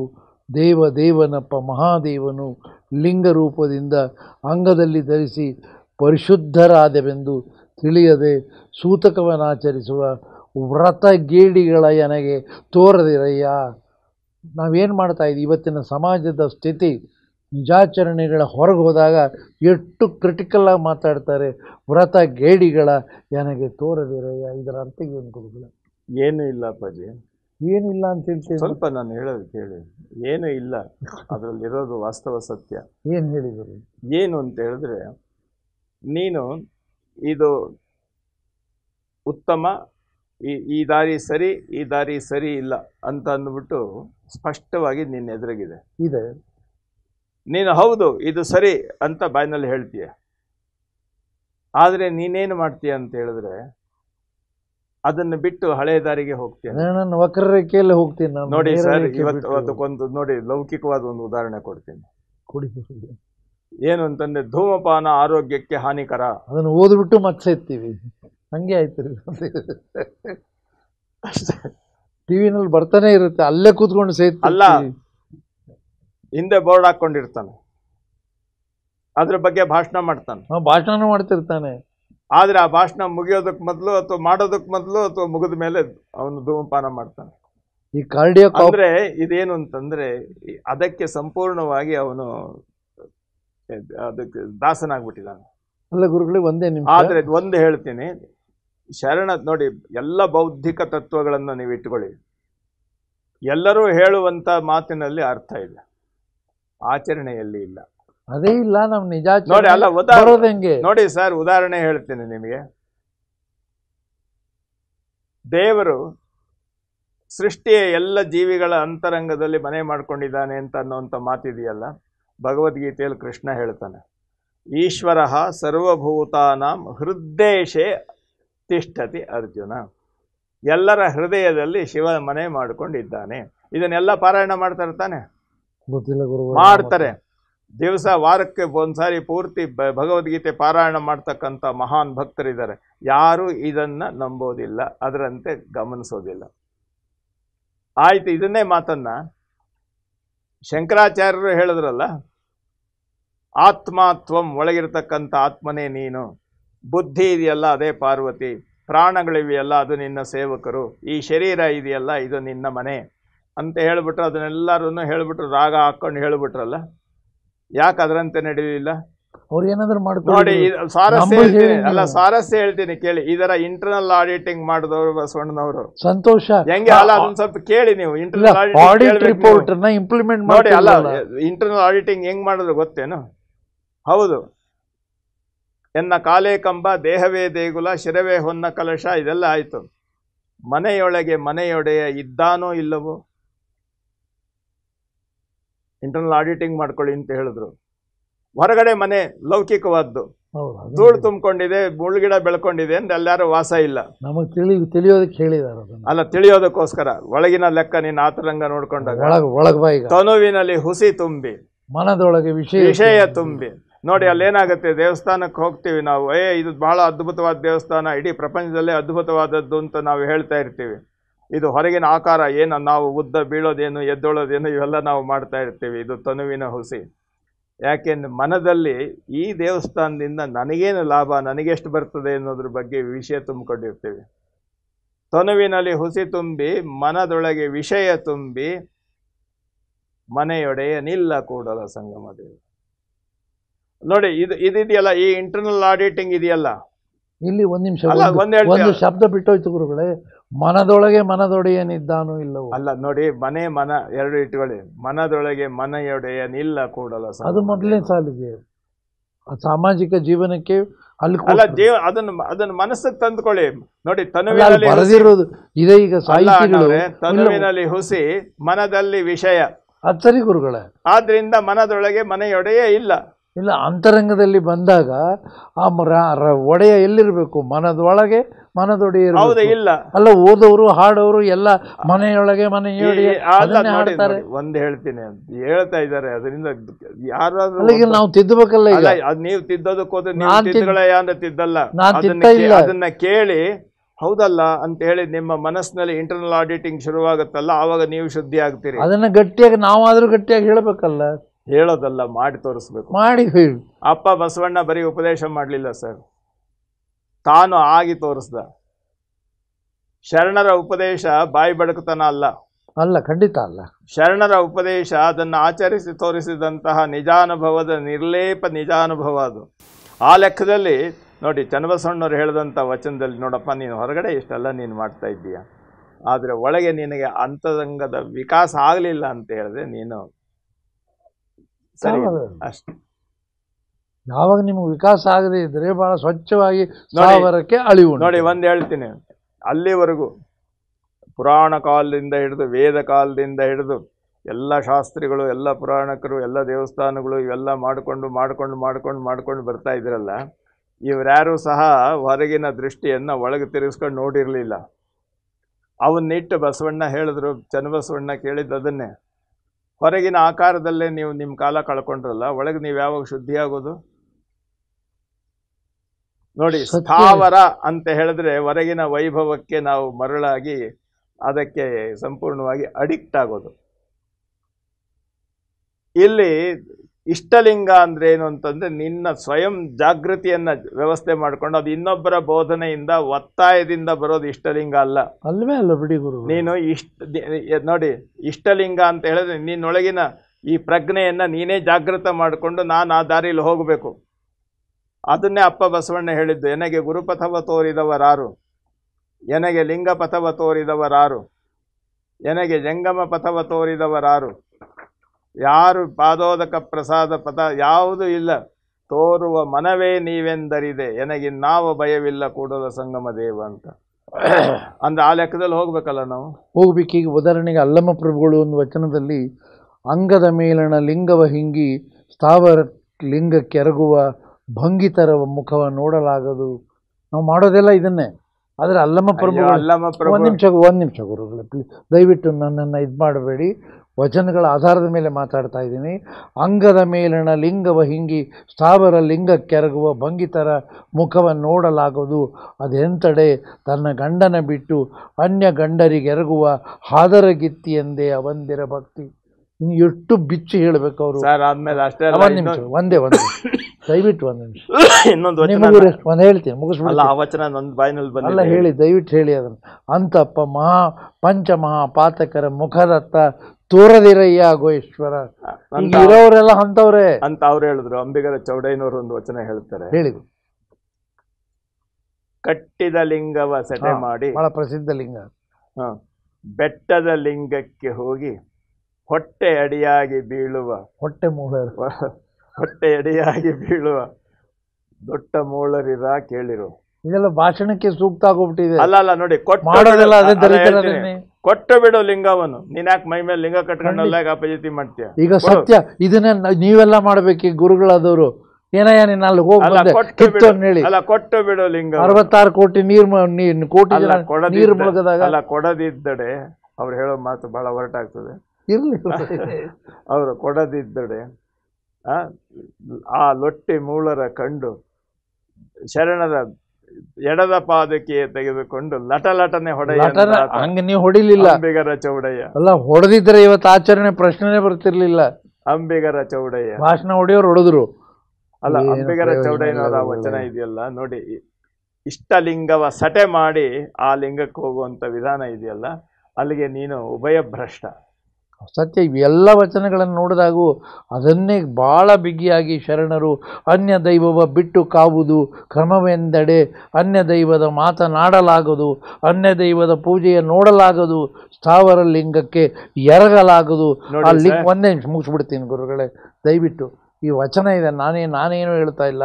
ಆ ಲಿಂಗದ ಪ್ರಸಾದ ಕೊಳಲಾಗದು, ಇಷ್ಟು ನಾಸ್ತಿಯಾದಡೆ ಅನ್ಯ ದೈವವ ಬಿಟ್ಟು ಭಕ್ತ ನೆನೆಸುವೆನು, ಇವರೊಳಗನು ಅನುಸರಣೆಯ ಮಾಡಿದನಾದಡೆ ಕುಂಭಿ ಪಾತ ನಾಯಕ ನರಕದಲ್ಲಿ ಇಕ್ಕುವನ. ಇಷ್ಟು ಅವರು ಯಾವುದನ್ನು ಕುಂಭಿ ಇದು ನಾಯಕ ನರಕ ಕಂಡ್ರೋ ಇದು ಅಂದರೂ ಕೂಡ ನಾನು ಅದನ್ನೇ ಮಾಡ್ತೀನಲ್ಲ. ಯಾಕೆ ಈ ವಾಸ್ತವತೆಯನ್ನು ಮಾತಾಡಿ ಗುರುಗಳೇ, ಯಾಕೆ ಇದು ಹಾಗೆ? ನಾನು ಅದೇ ಹೇಳ್ತಾ ಇರೋದು, ಈ ಎಲ್ಲ ವಚನಗಳು ಸಹ ಆವತ್ತಿನ ಕಾಲದಲ್ಲಿ ಅಜ್ಞಾನದ ಕೂಪದಲ್ಲಿ ಲಿಂಗಪ್ರಜ್ಞೆಯನ್ನು ಮೂಲವನ್ನು ಮರೆತು ಈ ಆಡಂಬರಕ್ಕೆ ಒಳಗಾಗಿ ಎಲ್ಲರ ಅಧೀನವಾಗಿ ತಮ್ಮ ಅಸ್ತಿತ್ವವನ್ನೇ ಕಳ್ಕೊಳ್ತಾ ಇದ್ದಂಥ ದಾರಿ ತಪ್ಪಿದ ಭಕ್ತರನ್ನು ಕುರಿತು ಈ ಎಲ್ಲರೂ ಹೇಳಿರುವಂಥ. ಇವತ್ತೇನು ಮತ್ತೆ ಬದಲಾವಣೆ ಏನಾಗಿಲ್ವಲ್ಲ ಗುರುಗಳೇ? ಅಲ್ಲ, ಅದು ಇದ್ದೇ ಇರುತ್ತೆ ಸರ್. ಅದು ಇರಲಿ. ಹಾಗಾದ್ರೆ ಬದಲಾವಣೆ ಹೆಂಗ್ ಮಾಡೋದು? ಬದಲಾವಣೆ ಗುರುಗಳೇ, ಈ ವಿಷಯವನ್ನೇ ಕೈ ಬಿಡೋದು ಅಲ್ಲ, ಹಾಗಲ್ಲ. ಬದಲಾವಣೆ ಆಗಬೇಕಾದದ್ದು ಎಲ್ಲಿಂದ? ಹೊರಗಡೆಯಿಂದ ಅಲ್ಲ, ಅಲ್ಲ ಒಳಗಿನಿಂದ. ಒಳಗಿನಿಂದ ಎಚ್ಚರಿಸಬೇಕಲ್ಲ. ಈಗ ಒಳಗಿನಿಂದ ಆಗಬೇಕು. ಸತ್ಯ. ಒಳಗಿನಿಂದ ಆಗಬೇಕು ಅಂತಂದ್ರೆ ಮೊದಲು ಎಲ್ಲಾಗಬೇಕು? ನನ್ನಿಂದನೇ ಅಲ್ಲ, ಯಾರು ಬೋಧೆ ಮಾಡ್ತಾರಲ್ಲ ಅವರ ಒಳಗಿಂದ ಆಗಬೇಕು. ಈಗ ಅವ್ರಿಗೆ ನಾನು ಹೆಂಗ್ ಬೋಧೆ ಮಾಡ್ಲಿ? ಈಗ ಅಲ್ಲ, ನೀವು ಬೋಧೆ ಮಾಡಕ್ಕೆ ಇಲ್ಲ ಬಿಡಿ. ಬೇಡ ಗುರುಗಳ ವಚನಗಳಿವೆ, ಅದನ್ನು ಓದೋಕೆ. ಒಂದು ಹೇಳೋದು ಕೇಳಿ. ಮೊದಲು ನನ್ನ ಅಂತರಂಗದಲ್ಲಿ ಈ ಮೂಲ ತತ್ವ ವಿಕಾಸವಾಗಬೇಕು. ಈ ಮೂಲ ತತ್ವ ಆಗದೆ ಹೇಳೋದು ಕೇಳಿ. ಮೂಲ ತತ್ವ ನನ್ನಲ್ಲಿ ವಿಕಾಸವಾಯಿತು ಅಂತಂದ್ರೆ ಹಚ್ಚಿಟ್ಟ ಜ್ಯೋತಿಯ ಸುತ್ತಲೂ ಕತ್ತಲೆ ಬರೋದಿಲ್ಲ. ಖಂಡಿತ. ಒಂದು ಹೇಳ್ತೇನೆ. ಈಗ ನಾನು ಅದೇ ಹೇಳಿದ್ದು, ಅಥಿಣಿ ಶಿವಯೋಗಿಗಳು ಇವರೆಲ್ಲ ಇದ್ರಲ್ಲ, ಅದು ಮೂಲ ತತ್ವದಲ್ಲಿ ಸಂಪೂರ್ಣವಾಗಿ ಆ ಲಿಂಗ ಪ್ರಜ್ಞೆ ಜಾಗೃತಗೊಂಡಂತ ಮಹಾನುಭಾವಿಗಳು ಅಂತವ್ರು ಇದ್ರು. ಅಲ್ಲ, ಇವಾಗ ಇದಾರ ಗುರುಗಳೇ? ಅದನ್ನ ನಾನು ಹೇಳ್ತಾ ಇರೋದು. ಅವ್ರ್ಯಾಕೆ ಹಾಗೆ, ನಾವ್ಯಾಕೆ ಹೀಗೆ? ಅದನ್ನ ಹೇಳಿದ್ರಿ, ಹೇಳಿ, ಅದು ಮಾತನಾಡೋಕೆ ಚೆನ್ನಾಗಿದೆ. ಆದ್ರೆ ಹೆಂಗಿದೆ ಇಂಪ್ಲಿಮೆಂಟ್ ಮಾಡೋದು ಹೆಂಗೆ? ಅಲ್ಲ, ಅದೇನು ಅಂತಂದ್ರೆ, ನಾನು ಹೊರಗಿನ ವೈಭವವನ್ನ ಬಿಟ್ಟು ನನ್ನ ಅಂತರಂಗದಲ್ಲಿ ಆ ಲಿಂಗ ಪ್ರಜ್ಞೆಯ ಜಾಗೃತಿಗೋಸ್ಕರ ನಾನು ತಳಮಳಗೊಳ್ಳಬೇಕಾದಂಥ ಅನಿವಾರ್ಯತೆ ಇದೆಯಲ್ಲ, ಅದು ನೋಡಿ. ಒಂದು ಹೇಳ್ತೀನಿ, ಒಬ್ಬ ಗುರುಗಳು ಅಥಿಣಿ ಶಿವಯೋಗಿಗಳು ಆ ಎತ್ತರದಲ್ಲಿ ಆ ಲಿಂಗ ಪ್ರಜ್ಞೆಯನ್ನು ಜಾಗೃತಗೊಳಿಸ್ಕೊಂಡಿದ್ರು ಅಂತಂದಾಗ ಅವರ ಸುತ್ತ ಇದ್ದಂಥ ಎಲ್ಲ ಜನಗಳು ಸಹ ಆ ದಾರಿಗೆ ಹೋಗಬೇಕು ಅನ್ನೋ ಆಕರ್ಷಣೆಯಿಂದ 100 ಅಲ್ಲದೆ ಇದ್ರು ಸಹ 50-60 ಬೆಳಗಿನಲ್ಲಿ ಬರ್ತಿದ್ರು, ಅಷ್ಟಕ್ಕೆ ಬರ್ತಾ ಇದ್ರು. ಯಾಕೆ? ಆದರೆ ಇವತ್ತೇನಾಗಿದೆ ಅಂತಂದ್ರೆ ಹೊರಗಣ ಶೃಂಗಾರ ಇದೆಯಲ್ಲ ಸರ್, ಅದನ್ನೇ ಪ್ರಭುದೇವರು ಹೇಳಿದ್ದು ನೋಡಿ. ಈ ವಚನ ನಾನು ಹೇಳ್ತಲೇ ಇರ್ತೀನಿ. ಹೇಳಿ. ಕಂಗಳ ಮುಂದಣ ಕತ್ತಲೆ. ನಾವು ಏನ್ ನೋಡಬೇಕೋ ಅದನ್ನು ಬಿಟ್ಟು ಇನ್ನೆಲ್ಲವನ್ನೂ ನೋಡ್ತೇವೆ. ಮನದ ಮುಂದಣ ಮರವೇ. ಇದರ ಪರಿಣಾಮ ಏನಾಗುತ್ತೆ ಅಂತಂದ್ರೆ ಹೊರಗಣ ಶೃಂಗಾರ, ಒಳಗಣ ರಣರಂಗ, ಬಳಕೆಗೆ ಬಂದ ಬಟ್ಟೆ ಗುಹೇಶ್ವರ. ಇನ್ನೂ ಒಂದು ಹೇಳ್ತಾರೆ ನಮ್ಮನ್ನು ನೋಡಿ, ಇದು ಉಪದೇಶ ಆಯ್ತಲ್ಲ, ಇನ್ನೊಂದು ಹೇಳ್ತೀನಿ. ಕಾಣುವ ಕಂಗಳಲ್ಲಿ ಕತ್ತಲೆ. ಅದೊಂದು ತುಂಬಾ ಚೆನ್ನಾಗಿದೆ. ಹೌದು. ಕೇಳುವ ಕಿವಿಗಳಲ್ಲಿ ಕತ್ತಲೆ, ಪೂಜಿಸುವ ಕೈಗಳಲ್ಲಿ ಕತ್ತಲೆ, ನೆನೆವ ಮನದಲ್ಲಿ ಕತ್ತಲೆ. ಕತ್ತಲೆ ಎಂಬುದು ಇತ್ತಲೆ, ಗುಹೇಶ್ವರನೆಂಬುದು ಅತ್ತಲೆ. ಸತ್ಯ ಅಲ್ಲ ಗುರುಗಳೇ? ಈಗಲೂ ಕೂಡ ಶರಣರ ತತ್ವಗಳು ಅತ್ತಲೆ ಆಗಿವೆ ಗುರುಗಳೇ. ಕಾಣುವ ಕಣ್ಣು ಏನನ್ನು ನೋಡಬೇಕು? ಹೊರಗಿನ ವೈಭವವನ್ನಲ್ಲ, ಲಿಂಗವನ್ನು ನೋಡಬೇಕು. ನೋಡಿ, ಒಂದು ಹೇಳ್ತೀನಿ. ಯಾರೋ ಒಬ್ಬ ನೋವಿನಿಂದ ಬಂದಿರ್ತಾನ ಒಬ್ಬ ಮನುಷ್ಯ. ಆ ಮನುಷ್ಯನ ನೋವು ನಮ್ಮ ಹೃದಯಕ್ಕೆ ಬರೋದು ಯಾವುದರಿಂದ? ನಾವು ಮುಖ ನೋಡೋದ್ರಿಂದ. ನಾವು ಅವನ ಅಂತರಂಗವನ್ನ, ಬರೀ ಹೊರಗಿನ ಆಕಾರವನ್ನಲ್ಲ. ಈಗ ದೇವಾಲಯಕ್ಕೆ ಹೋಗ್ತೀವಿ ನಾವು. ಒಂದು ತಮಾಷೆ ಹೇಳ್ತೀನಿ ಸರ್. ನಮ್ಮ ಅಭಿಮಾನಿ ಶಿಷ್ಯರೊಬ್ಬರು ತಿರುಪತಿಗೆ ಹೋಗ್ಬಿಟ್ಟು ಬಂದರು. ಬಂದವರು ಮನೆಗೆ ಹೋಗದೆ ನೇರವಾಗಿ ಮಠಕ್ಕೆ ಬಂದರು. ನೀವು ಲೊಟಲೊಟನೆ ಹೊಡಿಲಿಲ್ಲ? ಅಲ್ಲ, ಒಂದು ಹೇಳೋದು ಕೇಳಿ, ಅವರು ಅಭಿಮಾನಿ ಭಕ್ತರು. ಇರ್ಲಿ, ಏನಾದ್ರಿ ಅದಕ್ಕೆ ಅಲ್ಲ, ಅವರು ನಮ್ಮವರೇ ಆಗ್ಬೇಕು ಅಂತೇನಿಲ್ಲ. ನಾನು ಹಂಗೆ ಹೇಳೂ ಇಲ್ಲ. ಅಲ್ಲ, ಅದರಿಂದ ಲಟಲಟನೆ ಎಂದಾಗ ಅಂಬಿಗರ ಚೌಡಯ್ಯನ ವಚನ ನೀವೇ ಹೇಳಿದ್ದು. ಯಾರಿಗೂ ಬರ್ತದದು? ಈ ದಾರಿಲಿ ಇದ್ದ ಆ ದಾರಿಲಿ ಹೋದವ್ರಿಗೆ. ಹೋಗ್ಬಿಟ್ಟು ಬಂದ್ರು. ಏನ್ ಯಜಮಾನ್ರೆ, ಎಲ್ಲೂ ಹೋಗ್ಬಿಟ್ಟು ಬಂದು ತಿರುಪತಿ ಸ್ವಾಮೀಜಿ ಬಹಳ ದಿವಸ ಆಗಿತ್ತು, ತಿರುಪತಿಗೆ ಹೋಗಿ ದರ್ಶನ ಮಾಡ್ಕೊಂಡು ಬಂದು. ಏನ್ ದರ್ಶನ ಮಾಡಿದ್ರಿ? ಏನ್ ದರ್ಶನ ಮಾಡಿದ್ರಿ ಅಂದ ತಕ್ಷಣ ತುಂಬಾ ವೈಭವ. ಏನು, ಆ 35 ಕೋಟಿ ರೂಪಾಯಿ ಬೆಲೆ ಬಾಳುವಂತ ಅಷ್ಟೇ ಎಲ್ಲ ವೈಭವ ಒಡವೆಗಳನ್ನೆಲ್ಲ ಹೋಗಳಿದ್ರು. ಹಾಗಾದ್ರೆ ಈ ಬರೀ ಒಡವೆ ಇವನ್ನೆಲ್ಲ ನೋಡೋದಕ್ಕೆ ಅಲ್ಲಿಗೆ ಹೋಗ್ಬೇಕಾಗಿತ್ತು, ಇಲ್ಲೇ ಒಂದು ದೊಡ್ಡದಾಗಿರುವಂತ ಶಾಪ್ ಹೋಗಿದ್ದು ಎಲ್ಲ ನೋಡ್ಬೋದಾಗಿತ್ತಲ್ಲ ಅಂತ ನಾನಂದೆ. ನಾವು ದೇವ್ರನ್ನ ನೋಡಬೇಕು. ಹೇಗೆ ನೋಡಬೇಕು? ದೇವ್ರನ್ನ ನೋಡಬೇಕಾದ್ರೆ ನಮ್ಮ ಮನಸ್ಸು ಹೇಗಿರಬೇಕು ಅಂತ ಅವ್ರಿಗೆ ಹೇಳಿದೆ. ಏನು, ಈಗ ಮಹಾರಾಣಿ ಕೂತಿರ್ತಾಳೆ, ಎಲ್ಲರೂ ಆಕೆಗೆ ನಮಸ್ಕಾರ ಮಾಡ್ತಾ ಇರ್ತಾರೆ. ಆಕೆಯ ಮಗು ಓಡ್ ಬರ್ತದೆ, ಆಕೆ ಯಾವ ಪ್ರೋಟೋಕಾಲು ಗಮನಿಸಲ್ಲ. ಅದು ಅಮ್ಮ ಅಂತ ಓಡ್ ಬಂದ ತಕ್ಷಣ ಬಿಂಕವಾಗಿ ಬಿಗುಮಾನದಲ್ಲಿ ಕೂತಿದ್ದಂಥ ರಾಣಿ ಅಯ್ಯೋ ಮಗು ಅಂತ ಅಂದ್ಬಿಟ್ಟು ಅದನ್ನ ಬಿಟ್ಟು ಆಕೆನೂ ಓಡೋಗ್ತಾಳೆ. ಹೌದು, ಅಲ್ಲಿ ಮಹಾರಾಣಿ ಆಕೆಯ ವೈಭವ, ಆಕೆಯ ಗತ್ತು ಗಮ್ಮತ್ತನ್ನ ಮಗು ಗಮನಿಸೋದಿಲ್ಲ. ಹೌದು, ಈ ಪ್ರೋಟೋಕಾಲ್ ಮುಖಾಂತರ ಬರಲಿಲ್ವಲ್ಲ ಇದು ಅಂತ ಹೇಳಿ ಆ ತಾಯಿನೂ ಗಮನಿಸಲ್ಲ. ಅಲ್ಲಿ ಇದ್ದದ್ದು ತಾಯಿ ಮಕ್ಕಳ ಸಂಬಂಧ.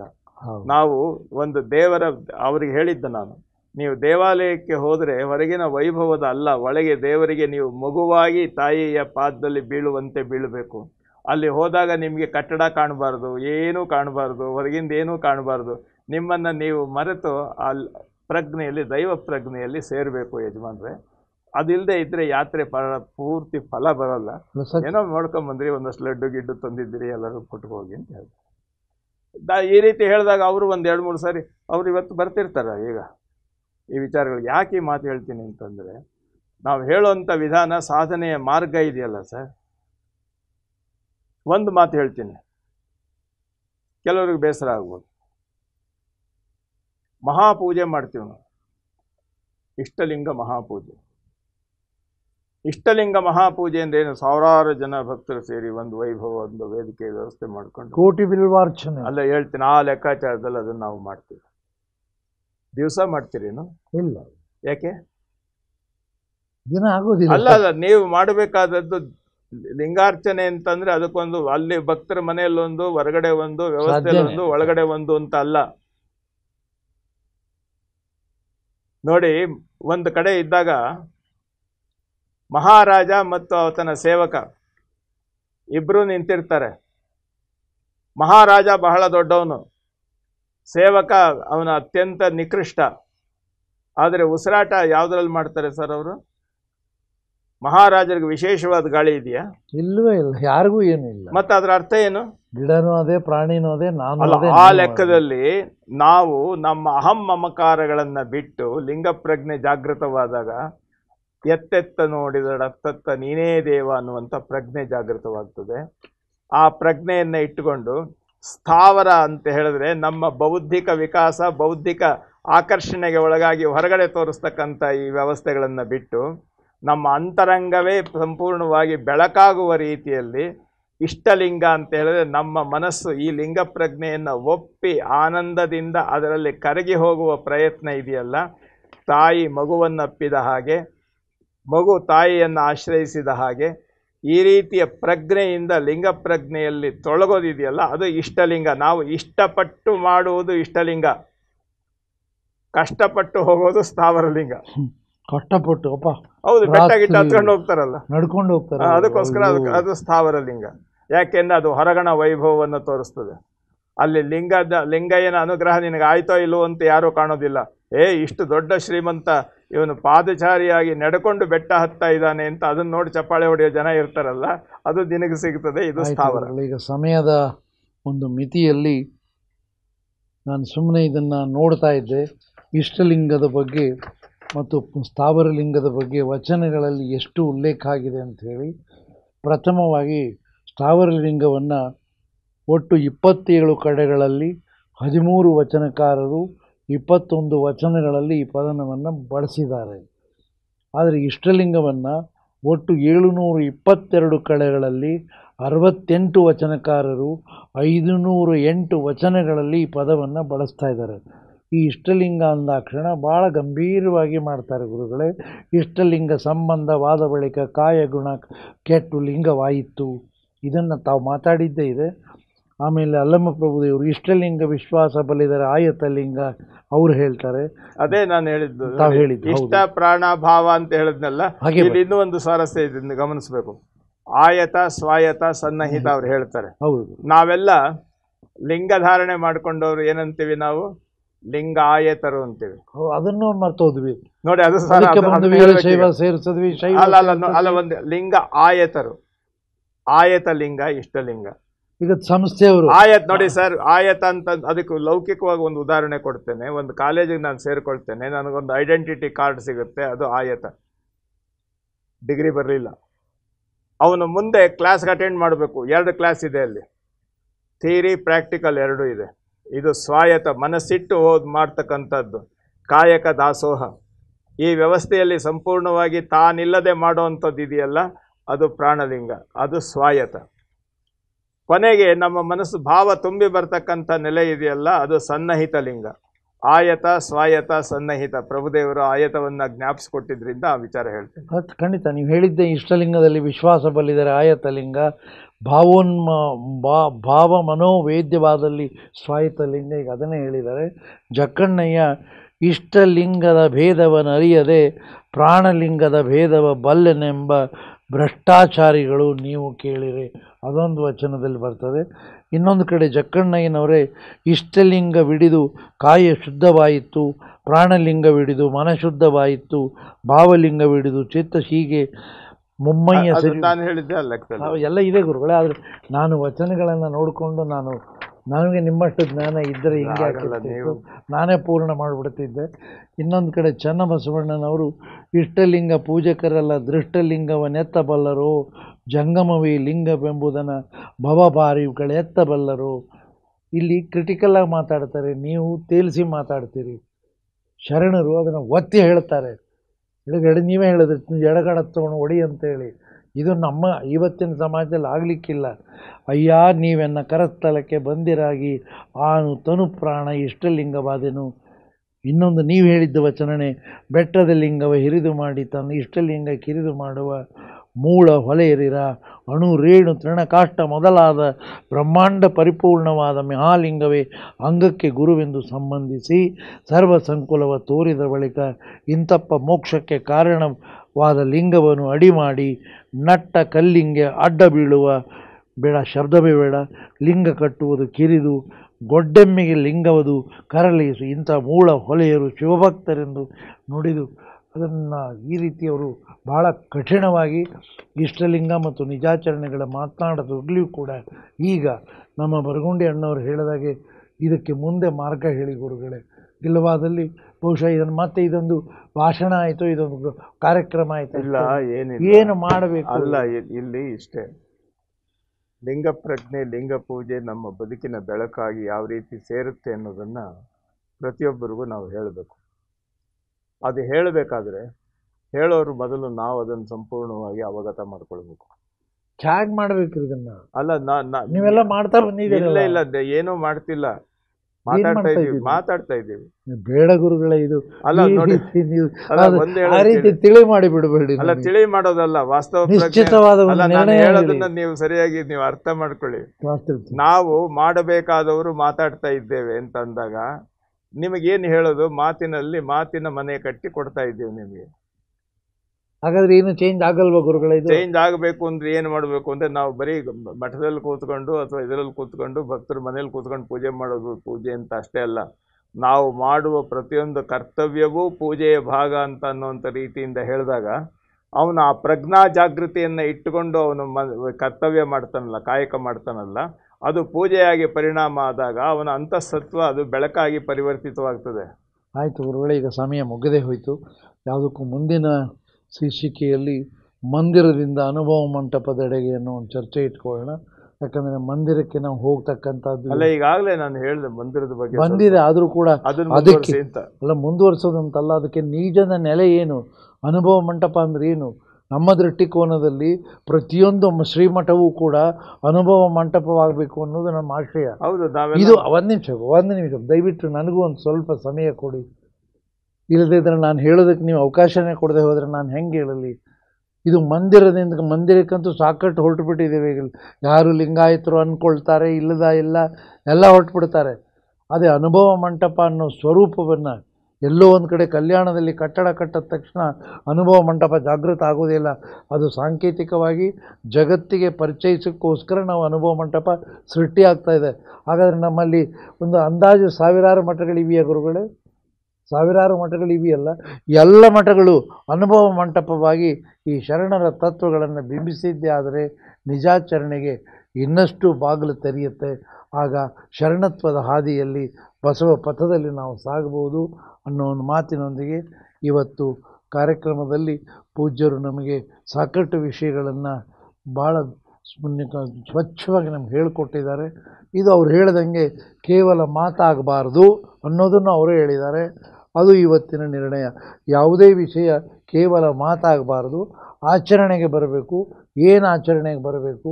ನಿಜಾಚರಣೆಗೆ ಬರಬೇಕು. ಇಲ್ಲಿ ವಿಶೇಷವಾಗಿ ಬಸವ ಸಮಿತಿ ಅನೇಕ ಕಾರ್ಯಕ್ರಮಗಳನ್ನು ರೂಪಿಸಿದೆ.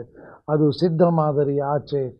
ಈಗ ಯಾರ್ಯಾರಿಗೆ ಏನೇನು ತಲೆಯಲ್ಲಿದೆಯೋ ಅದನ್ನು ಇನ್ನೊಂದು ರೀತಿ ದಯವಿಟ್ಟು ತೆಗೆದು ನೋಡಿಬಿಡಿ. ಶರಣರ ನೆಲೆಯಲ್ಲಿ ನೀವು ಹೇಳಿದ್ರಲ್ಲ ಸಿದ್ಧ ಮಾದರಿ ಆಚೆ ಅಂತ. ಈ ಸಿದ್ಧ ಮಾದರಿ ಅಂತ ಅನ್ನುವಂಥದ್ದು ನಾವೆಲ್ಲ ಇಟ್ಟುಕೊಂಡಿರೋ, ಎಲ್ಲರೂ ಇಟ್ಕೊಂಡಿದ್ದೀವಿ. ಆದರೆ ಅದರ ಅಂತರಂಗದಲ್ಲಿ ಪ್ರವೇಶ ಮಾಡೋದಿದೆಯಲ್ಲ, ಅದು ಆ ಮಾದರಿಯನ್ನು ಮೀರ್ತಕ್ಕಂಥ ಒಂದು ವ್ಯವಸ್ಥೆ. ಒಟ್ಟು ಅದನ್ನು ನೀವು ಮಾರ್ಗದಲ್ಲಿ ಅದೇನಿಲ್ಲ, ಅದು ಎಲ್ಲರೂ ಈ ದಾರಿಯಲ್ಲಿ ಆಸಕ್ತರಾಗಬೇಕು. ಅದು ನಾವು ಇನ್ನೊಬ್ಬರಿಗೆ ಉಪದೇಶ ಮಾಡೋದಲ್ಲ, ಅದನ್ನು ನಮಗೆ ನಾವು ರೂಪಿಸ್ಕೊಳ್ಳಿ.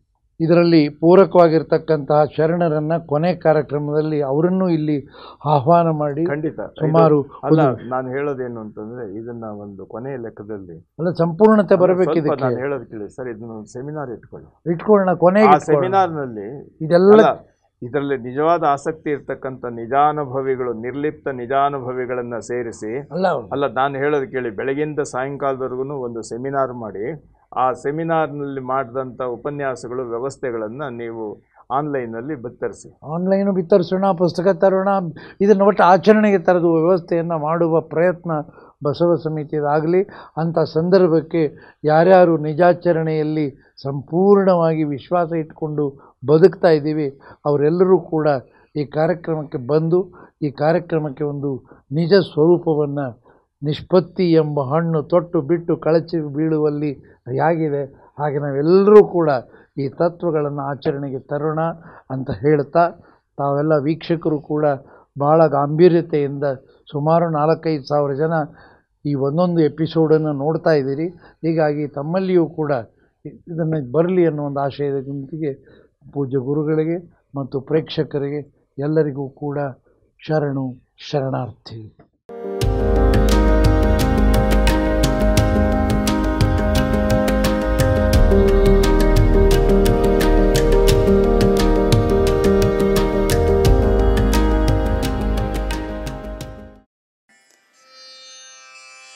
ಬಸವಾ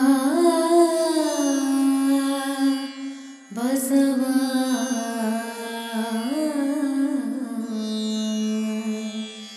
ಬಸವಾ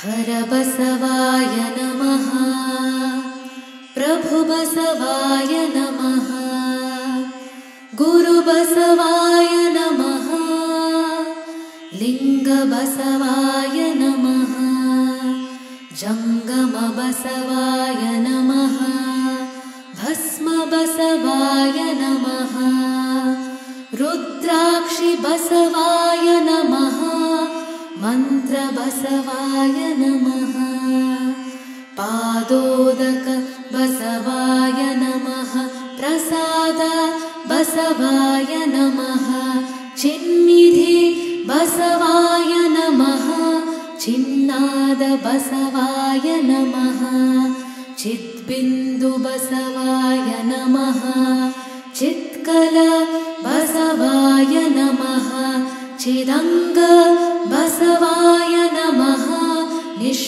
ಪಂಚ ಬಸವಾಯ ನಮಃ ನಿರಂಜನ ಬಸವಾಯ ನಮಃ ನಿರ್ಗುಣ ಬಸವಾಯ ನಮಃ ನಿತ್ಯ ತೃಪ್ತ ಬಸವಾಯ ನಮಃ ಅಕಾರ ಬಸವಾಯ ನಮಃ ಉಕಾರ ಬಸವಾಯ ನಮಃ ಮಕಾರ ಬಸವಾಯ ನಮಃ ನಕಾರ ಬಸವಾಯ ನಮಃ ಮಕಾರ ಬಸವಾಯ ನಮಃ ಶಿಕಾರ ಬಸವಾಯ ನಮಃ ವಕಾರ ಬಸವಾಯ ನಮಃ ಯಕಾರ ಬಸವಾಯ ನಮಃ ಓಂಕಾರ ಬಸವಾಯ ನಮಃ ಹ್ರೀಂಕಾರ ಬಸವಾಯ ನಮಃ ಸಂಗಮೇಶ್ವರ ಬಸವಾಯ ನಮಃ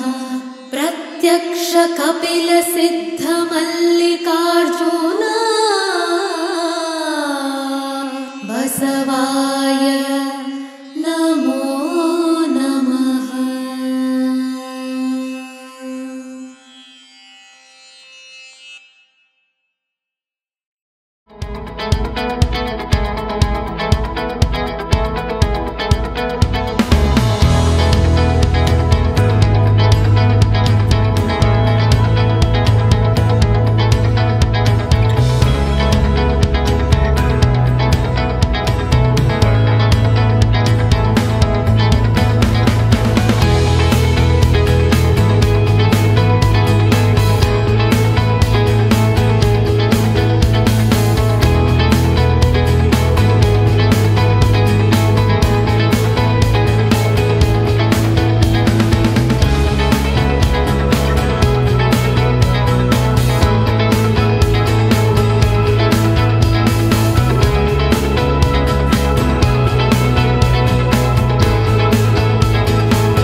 ಲಿಂಗವ ಪೂಜಿಸುವರ ಕಂಡಡೆ ಲಿಂಗವ ಪೂಜಿಸುವರ ಕಂಡಡೆ ಎನ್ನ ಮನವು ಬಿತ್ತು ನೋಡಯ್ಯ ನೋಡಯ್ಯ ಜಂಗಮವ ಪೂಜಿಸುವರ ಕಂಡಡೆ ಜಂಗಮವ ಪೂಜಿಸುವರ ಕಂಡಡೆ ಹೋದ ಪ್ರಾಣ ಬಂದಂತಾಯಿತಯ್ಯ ಅಯ್ಯ ಲಿಂಗವ ಪೂಜಿಸುವರ ಕಂಡಡೆ ಲಿಂಗವ ಪೂಜಿಸುವರ ಕಂಡಡೆ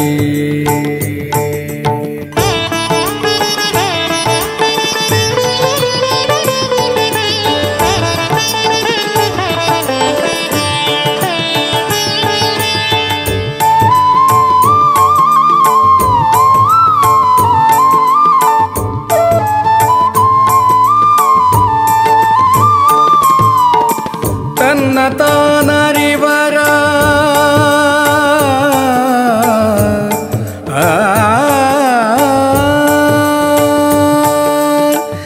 ತನ್ನ ತಾನರಿವರ ಕಂಡಡೆ ಕಪಿಲ ಸಿದ್ಧ ಮಲ್ಲಯ್ಯ ನೀತನೆಂದು ಕಪಿಲ ಸಿದ್ಧ ಮಲ್ಲಯ್ಯ ನೀತನೆಂದು ನಂಬಿತು ನೋಡಯ್ಯ ಎನ್ನ ಮನ ನಂಬಿತ್ತು ನೋಡಯ್ಯ ಎನ್ನ ಮನ ಲಿಂಗವ ಪೂಜಿಸುವರ ಕಂಡಡೆ ಎನ್ನ ಮನವು ಬಿತ್ತು ನೋಡಯ್ಯ ಜಂಗಮವ ಪೂಜಿಸುವರ ಕಂಡಡೆ ಹೋದ ಪ್ರಾಣ ಬಂದಂತಾಯಿತಯ್ಯ ಅಯ್ಯ ಹೋದ ಪ್ರಾಣ ಬಂದಂತಾಯಿತಯ್ಯ ಹೋದ ಪ್ರಾಣ ಬಂದಂತಾಯಿತಯ್ಯ ಹೋದ ಪ್ರಾಣ ಬಂದಂತಾಯಿತಯ್ಯ